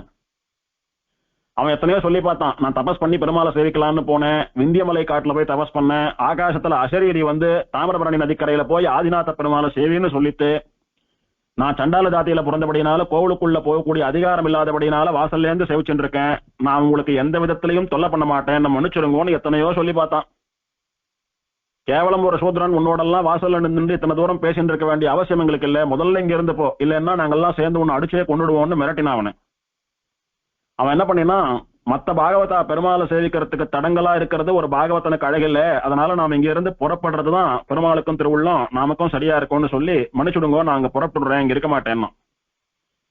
ஆனா அசரீர் என்ன சொல்லிட்டு, தாமிரபரணி நதிக்கரையில தபஸ் பண்ணிட்டு அங்கதான் ஆதிநாதன் இருக்கான், சேவை கொடுப்பான், உன் ஆசையை நிறைவேற்றுவான்னு சொல்லிட்டு அதையும் பண்ணணும். இவால இந்த மாதிரி பண்றா, என்ன பண்றது? பார்த்தான், இவெல்லாம் தாமிரபரணியினுடைய தெற்கு கரையில இருக்கா. இவன் அப்படியே ஆத்துல இறங்கி நீச்சல் போட்டு கடந்து வடக்கு கரைக்கு போயிட்டான். தாமிரபரணி நதியினுடைய வடக்கு கரை, அதாவது ஆழ்வார் திருநகரிலிருந்து திரு தொலைவில்லிமங்கலம்னு சொல்லக்கூடிய ரெட்ட திருப்பதிக்கு போற வழியில இருக்கக்கூடிய ஒரு இடம். அந்த இடத்துல போய் அங்க தபஸ் பண்ண ஆரம்பித்தான். தபஸ் பண்ணி என்ன பண்ணா, பெருமாளை சேவிக்க ஆரம்பித்தான். அப்போ அங்க இருந்து பெருமாளுடைய கோபுரமும் கண்ணுக்கு தெரியல அவனுக்கு. இங்க கோவில் வாசல்ல பண்ணிட்டு இருந்தான், தெரிஞ்சது. அங்க பெருமாள் கோபுரம் கண்ணுக்கு தெரியல, விமானம் கண்ணுக்கு தெரியல, பெருமாள் தெரியல. என்ன பண்ணுவான் பாவம்? உடனே என்ன பண்ணா, அவனே ஒரு கோயில் கட்டி அதுல திருவேங்கடமுடைய நாட்டமா ஆதிநாத பெருமாளை பிரதிஷ்டை பண்ணி அவன் கையால ஆராதனை பண்ணிட்டு வந்தான். மந்திரம் எல்லாம் இல்லாமல் பக்தியால ஒரு பாவாராதனமா பண்ணிட்டு வந்தான். அந்த பெருமாளுக்கு ஆதிநாதன் அப்படின்னு பேரும் சூட்டினான். அந்த இடத்துக்கு ஆதிநாத வேதி, அதாவது ஆதிநாதனுடைய மேடு, ஆதிநாதனுடைய ஊர் அப்படின்னு பேரும் சூட்டினான். ஆதிநாத வேதின்னு பேர் சூட்டி அந்த பெருமாளை இவனே ஆராதனை பண்ணிட்டு வந்தான். அப்படி அங்க இருந்துட்டு இருக்கான். இங்க ஆழ்வார் திருநகரில் என்னாச்சுன்னா, இந்த தாந்தனை மட்டமா பேசி இங்க இருந்து போன அடிச்சு துரத்தினாலே பிராமணாலாம், அவ மொத்த பேருக்கும் கண்ணு தெரியாது போயிடுத்து. சொன்ன மாதிரி சேர்ந்தாப்புல எல்லாருக்கும் ஒரே சமயத்துல கண்ணு தெரியாத போகவே எல்லாம் பரபரப்பா ஊரெல்லாம் இந்த விஷயம் பரவிடுத்து எல்லாம் பயந்தா. எதனால இப்படி கண்ணு தெரியாத போச்சுன்னு புரியலையேன்னு அத்தனை பேரும் பெருமாள் சன்னதிக்கு முன்னால போய் பெருமாள் முன்னால அழுதா. பரம பாகவதாலா, உன்னையே சேவிச்சுட்டு இருக்கல எங்களுக்கு ஏன் இந்த மாதிரி நிலைமை ஏற்பட்டது? ஏன் எங்களுக்கு கண்ணு போச்சு? நாங்க என்ன தப்பு பண்ணியிருந்தாலும் என்னன்னு சொல்லி திருத்தி பணிகொள்ளு, எங்களை மன்னிச்சுடு, பழையபடி எங்களுக்கு பார்வை கொடு, உன்னை சேவிக்காத கண்ணில்லாத வாழ்க்கை எங்களுக்கு வேண்டான்னு அழுதா எல்லாரும் பெருமாள்கிட்ட போய். உடனே பெருமாள் அசரீரியா பேச ஆரம்பித்தார். என்னுடைய பரம பக்தனான தாந்தனை நீங்கெல்லாம் எத்தனை தூரம் அவமானப்படுத்தி வெறுத்து ஒதுக்கி இங்க இருந்து போன்னு சொல்லி அப்புறப்படுத்தினீங்க. அவன் என்ன சேவிக்க முடியாத எத்தனை தூரம் மனசு கஷ்டப்பட்டு அழுதுண்டு போனான் இங்க இருந்து. அவனுடைய துக்கம், அவனுடைய பொறுமல், அவனுடையதான ஒரு ஏக்கம், அதுதான் சாபமா மாறி உங்களுக்கு கண்ணு தெரியாது போயிடுத்து. நீங்க அவன் மேல பட வேண்டாம், அவனோட சேர்ந்துக்க வேண்டாம். நீங்க வேற அவன் வேற, ஆச்சாரம் எல்லாம் சரிதான். ஆனால் என்னுடைய பக்தனா இருக்கக்கூடிய அவனை எப்படி நீங்க இழி சொல்லி பழிக்கலாம்? அவனை எப்படி இங்க இருக்காதே நீ போன்னு சொல்லி விரட்டி அவனை அழ வச்சு அவன் துக்கத்துக்கு நீங்க காரணமா இருக்கலாம். அதனாலதான் பாகவத அபச்சாரப்பட்டதுனாலதான் கண்ணு போயிடுத்து. இங்க நிறைய ஒரு விஷயம் புரிஞ்சுக்க வேண்டியது என்னன்னா, பாகவத அபச்சாரம் அப்படின்னா நமக்கு ஈக்குவலான பாகவதாலாண்ட அபச்சாரப்பட்டாதான் தண்டனை, பாவம். இல்ல நமக்கு மேல இருக்கிற ஆச்சாரமா இருக்கிறவா, நல்ல ஞானம் இருக்கிறவா, வித்வான்களா இருக்கிறவா, அத்தியனம் பண்ணவா, ஆச்சாரிய புருஷா, சன்னியாசிகள், அந்த மாதிரி நம்ம ஸ்டேட்டஸுக்கு மேல இருக்கிற பாகவதாலாண்ட அபச்சாரப்பட்டாதான் பாவம், தண்டனை, அப்படிலாம் ஒண்ணும் கிடையாது. ஏழை ஏதலன் கீழ்மகன் எண்ணாது இறங்கி வாத மாமகன் மர்க்கடம் விலங்கு அப்படின்னு குரங்கா, மிருகமோ, பக்ஷியோ, பாம்போ யாரா இருந்தாலும் பகவானிடத்துல பக்தி இருந்தா பாகவதா தான். ஒரு குகன்னு சொல்லக்கூடிய இழிகுலத்தவனாக இருந்தாலும் சரி, ஒரு வேடனா இருந்தாலும் சரி, ஒரு பாம்பு ஜாத்தியா இருந்தாலும், பறவை ஜாத்தியா இருந்தாலும், மிருக ஜாத்தியா இருந்தாலும், அசுர ஜாத்தியா இருந்தாலும், யாரா இருந்தாலும் பகவானிடத்துல சரணாகதி பண்றவா பாகவதா. அவளிடத்துல அபச்சாரப்படக்கூடாது, அவளோட சேர்த்து கட்டின்னு உறவாடணும்ன்றது இல்ல. அதே சமயத்துல அவளிடத்துல அபச்சாரமும் படக்கூடாது. அவ சோழிக்கே போக வேண்டாம், அவ பாட்டுக்கு இருக்கா, நம்ம பாட்டுக்கு இருக்கலாம், சரியா போயிடுத்து. அதனால தாந்தன் இழிகுலத்தவனாக இருந்தாலும், இவெல்லாம் வசந்த அந்தணர்களாக அக்ரகாரத்தை சேர்ந்தவாளா இருந்தாலும் அவனை பழிச்சொல் சொன்னதுனால கண்ணு போயிடுத்து. இதை நீங்க உணர்ந்து என்னிடத்துல மன்னிப்பு கேட்டீங்களானா, எந்த தாந்தன் இடத்துல அபச்சாரப்பட்டீங்களோ அவனிடத்துல மன்னிப்பு கேட்டீங்களானா உங்களுக்கு கண் பார்வை திரும்ப வரும்னு பெருமாள் சொன்னார். உடனே எல்லாருமா புறப்பட்டு ஆத்த கடந்து தாந்தன் இருக்கக்கூடிய அந்த ஆதிநாத வேதிக்கு போனான். தாமிரபரணி நதியினுடைய வடகரையில் இருக்கக்கூடிய ஆதிநாத வேதிக்கு போனா எல்லாரும் சேர்ந்து. தாந்தா, நீ மகாபாகவதன் அப்படின்னு பெருமாள் சொன்னார். நாங்கெல்லாம் சேர்ந்து உன்னுடைய இழிகுலத்த ஜென்மாவில நீ பிறந்தபடியினால உன்னை தூஷிச்சிட்டோம், உன்னை ஊரை விட்டு துரத்திட்டோம். பாகவத அபச்சாரப்பட்டதுக்காக எங்களை மன்னிச்சுடு. பெருமாளே உன்னிடத்துல மன்னிப்பு கேட்க சொன்னார். நீ மன்னிச்சேன்னு சொன்னாதான் எங்களுக்கு பார்வை வரும்னு சொன்னார். வாயை திறந்து ஒரு முறை மன்னிச்சேன்னு சொல்லு அப்படின்னு கேட்டா. உடனே, சுவாமி உங்களெல்லாம் மன்னிக்கிற அளவுக்கு எனக்கு என்ன தகுதி இருக்கு, நான் இழிகுலத்தவனாச்சு அப்படின்னு நான் தாந்தன். உடனே தாந்தனுக்கு ஒரு அசரீரி கேட்கறது. பெருமாள் பேசுறார், தாந்தா அவளை மன்னிச்சேன்னு சொல்லு, அப்பதான் பாகவத அபச்சாரம் போகும் அவளுக்கு பெருமாள். உடனே தாந்தன் மன்னிச்சுட்டேன்னா அந்த க்ஷணமே தாந்தனுக்கு முன்னால அவளுக்கெல்லாம் பார்வை வந்துடுத்து. பார்வை கொடுத்தது யாருன்னா தாந்தனால பிரதிஷ்டை பண்ணப்பட்ட அந்த ஆதிநாத பெருமாள். அந்த பெருமாள் தான் நம்மாழ்வாருடைய அவதார ஸ்தலம்னு சொல்லக்கூடிய அப்பன் கோயில்ல இப்போது சேவை சாதிக்கக்கூடிய அப்பன் திருவேங்கடமுடையான்னு சொல்லக்கூடிய ஸ்ரீனிவாச பெருமாள். தாந்தன் அவனே கையால பெருமாளை கட்டி பக்தியா பிரதிஷ்டை பண்ணி எல்லாம் பண்ணினான். பிரதிஷ்டைன்னா ஆகம ரீதியில வேத மந்திரங்களை கொண்டு பண்ற பிரதிஷ்டை இல்ல, பாவ பிரதிஷ்டைன்னு அவனுடைய பக்திக்கேற்ப பெருமாள் அதுல வந்தார், அவனுக்கு சேவை சாதிச்சார். ஆனா இப்ப காலங்கள் மாற மாற அந்த கோவில் வந்து வைகான சாகமத்துல பிராமணா பெருமாளை தொட்டு ஆராதனை பண்ணக்கூடிய ஒரு கோவிலா, வைதிகமான ஒரு கோவிலா நடந்துட்டு இருக்கு. வைகானச அர்ச்சகாலான பிராமணா தான் அந்த பெருமாளுக்கு திருவாராதனம் எல்லாம் பண்ணிட்டு இருக்கா. இப்போ வருஷத்துல 2 நாள் சுவாமி நம்மாழ்வார் அங்க எழுந்தருளி அந்த பெருமாளை சேவிச்சு மங்களாதாசனம் பண்றார். அங்கதான் உடையநங்கை அம்மாவினுடைய குழந்தையா நம்மாழ்வார் அவதாரம் பண்ணதான ஒரு அறை, ஒரு ரூம் இருக்கு இன்னைக்கும். இப்படி இந்த தாந்தனுடைய வாசம் இந்த க்ஷேத்திரத்திலே நடந்தது. இப்போ கண்ணு வந்த அந்த பிராமணாலாம் தாந்தனை பிரார்த்திச்சுண்டா, நாங்க பெருமாளை நீ சேவிக்க கூடாது அப்படின்னு உன்னை ஊரை விட்டு துரத்தினோம். ஆனா பெருமாள் உனக்காக இங்க ஒரு தனி க்ஷேத்திரத்தை ஏற்படுத்திட்டு ஆதிநாத வேதின்ற பேர்ல எங்க ஆதிநாதனே இங்க வந்து உனக்காக சேவை சாதித்து ஆதிநாத ஆழ்வார் திருநகரில சேவிச்சுட்டு இருந்தவாளுக்கு கண்ணு போன போது தாந்தனாலே பிரதிஷ்டை பண்ணப்பட்ட அப்பன் கோயிலுக்கு வந்து தாந்தன் கையால பிரதிஷ்டை பண்ணப்பட்ட பெருமாளாலதான் அவளுக்கு திரும்ப கண்ணு வந்ததுன்னு சொல்லும்படியா எங்களுடைய நிலைமை ஆயிடுத்து. அத்தனை தூரம் நீ பரம பாகவதனா இருக்க. இப்படி உன்னுடைய மகிமையை தெரியப்படுத்தின க்ஷேத்திரமானபடியினாலே, நீ வசித்து பெருமாளை சேவிக்கிற க்ஷேத்திரமானபடியினாலே இதுக்கு தாந்த க்ஷேத்திரம் அப்படின்னு பேர் வழங்க கடவுது அப்படின்னு அந்த பிராமணாலாம் கொண்டாடி அந்த பெருமாளன் ததாஸ்தூன்னு அசரீரியா அனுகிரகிக்கவே இந்த க்ஷேத்திரத்துக்கு தாந்த க்ஷேத்திரம் அப்படின்னு பேர் வந்தது. அப்புறம் தாந்தரன் பெருமாளை பிரார்த்திச்சுட்டான், அப்பா போறோம், எவ்வளவோ லீலைகள்லாம் என்னை கொண்டு நடத்தினுட்ட, நான் வந்ததே எதுக்கு தாமிரபரணி நதிக்கரைக்குன்னா உன்னை சேவிச்சு உன்னை நேர பாக்குறதுக்காக தான் வந்தேன் அப்படின்னு உடனே பெருமாள் நேர சேவை சாதிச்சார். ஆதிநாதன் தாந்தன் ஆதிநாதனை நேர சேவிச்சான். என்ன வேணும்னு கேட்டா, போன ஜென்மாவில நான் மந்தனா பிறந்து வேதத்தை பழிச்ச அந்த அபச்சாரத்தை எல்லாம் போக்கி ஆச்சாரியருடைய சாபத்தை எல்லாம் விமோசனம் பண்ண வைத்து எனக்கு மோட்சத்தை கொடுன்னு பிரார்த்திச்சான். அப்படியே ஆறுது, எல்லா அபச்சாரத்தையும் பாவத்தையும் போக்கி இப்போதே உனக்கு மோட்சம் தரேன்னு சொல்லி பெருமாள் அனுகிரகம் பண்ணினார். உடனே தாந்தனுடைய ஆத்மா புஷ்பக விமானத்திலே ஏறி ஸ்ரீவைகுண்டம் போச்சு ஆதிநாதனுடைய அனுகிரகத்தினாலே. இப்படி தாந்தன் வந்து தபஸ் பண்ணி பெருமாளை பிரதிஷ்டை பண்ணி பெருமாளை நேர சேவித்து அவனுடைய மகிமை பாகவதாளுக்கெல்லாம் தெரிந்து பாகவதாலாம் அவனை கொண்டாடி அவா பேராலேயே அவா வாயாலேயே பெருமாளிடத்துல பிரார்த்திச்சுண்டு தாந்த க்ஷேத்திரம் அப்படின்னு இந்த க்ஷேத்திரத்துக்கு பேர் வரும்படியான வைபவம் தாந்தனாலே ஏற்பட்டது. அதனால தாந்த க்ஷேத்திரம் அப்படின்றதும் இதுக்கு ஒரு பேரு. மத்தமுண்டான வைபவங்களை அடுத்த உபன்யாசத்துல பார்க்கலாம். ஸ்ரீநகர்யாம் மகாபுர்யாம் தாமிரபர்ணியுத்தரே தட்டே இந்திரிணி மூலதாம்னே ஸ்ரீஷடகோபாய மங்களம்.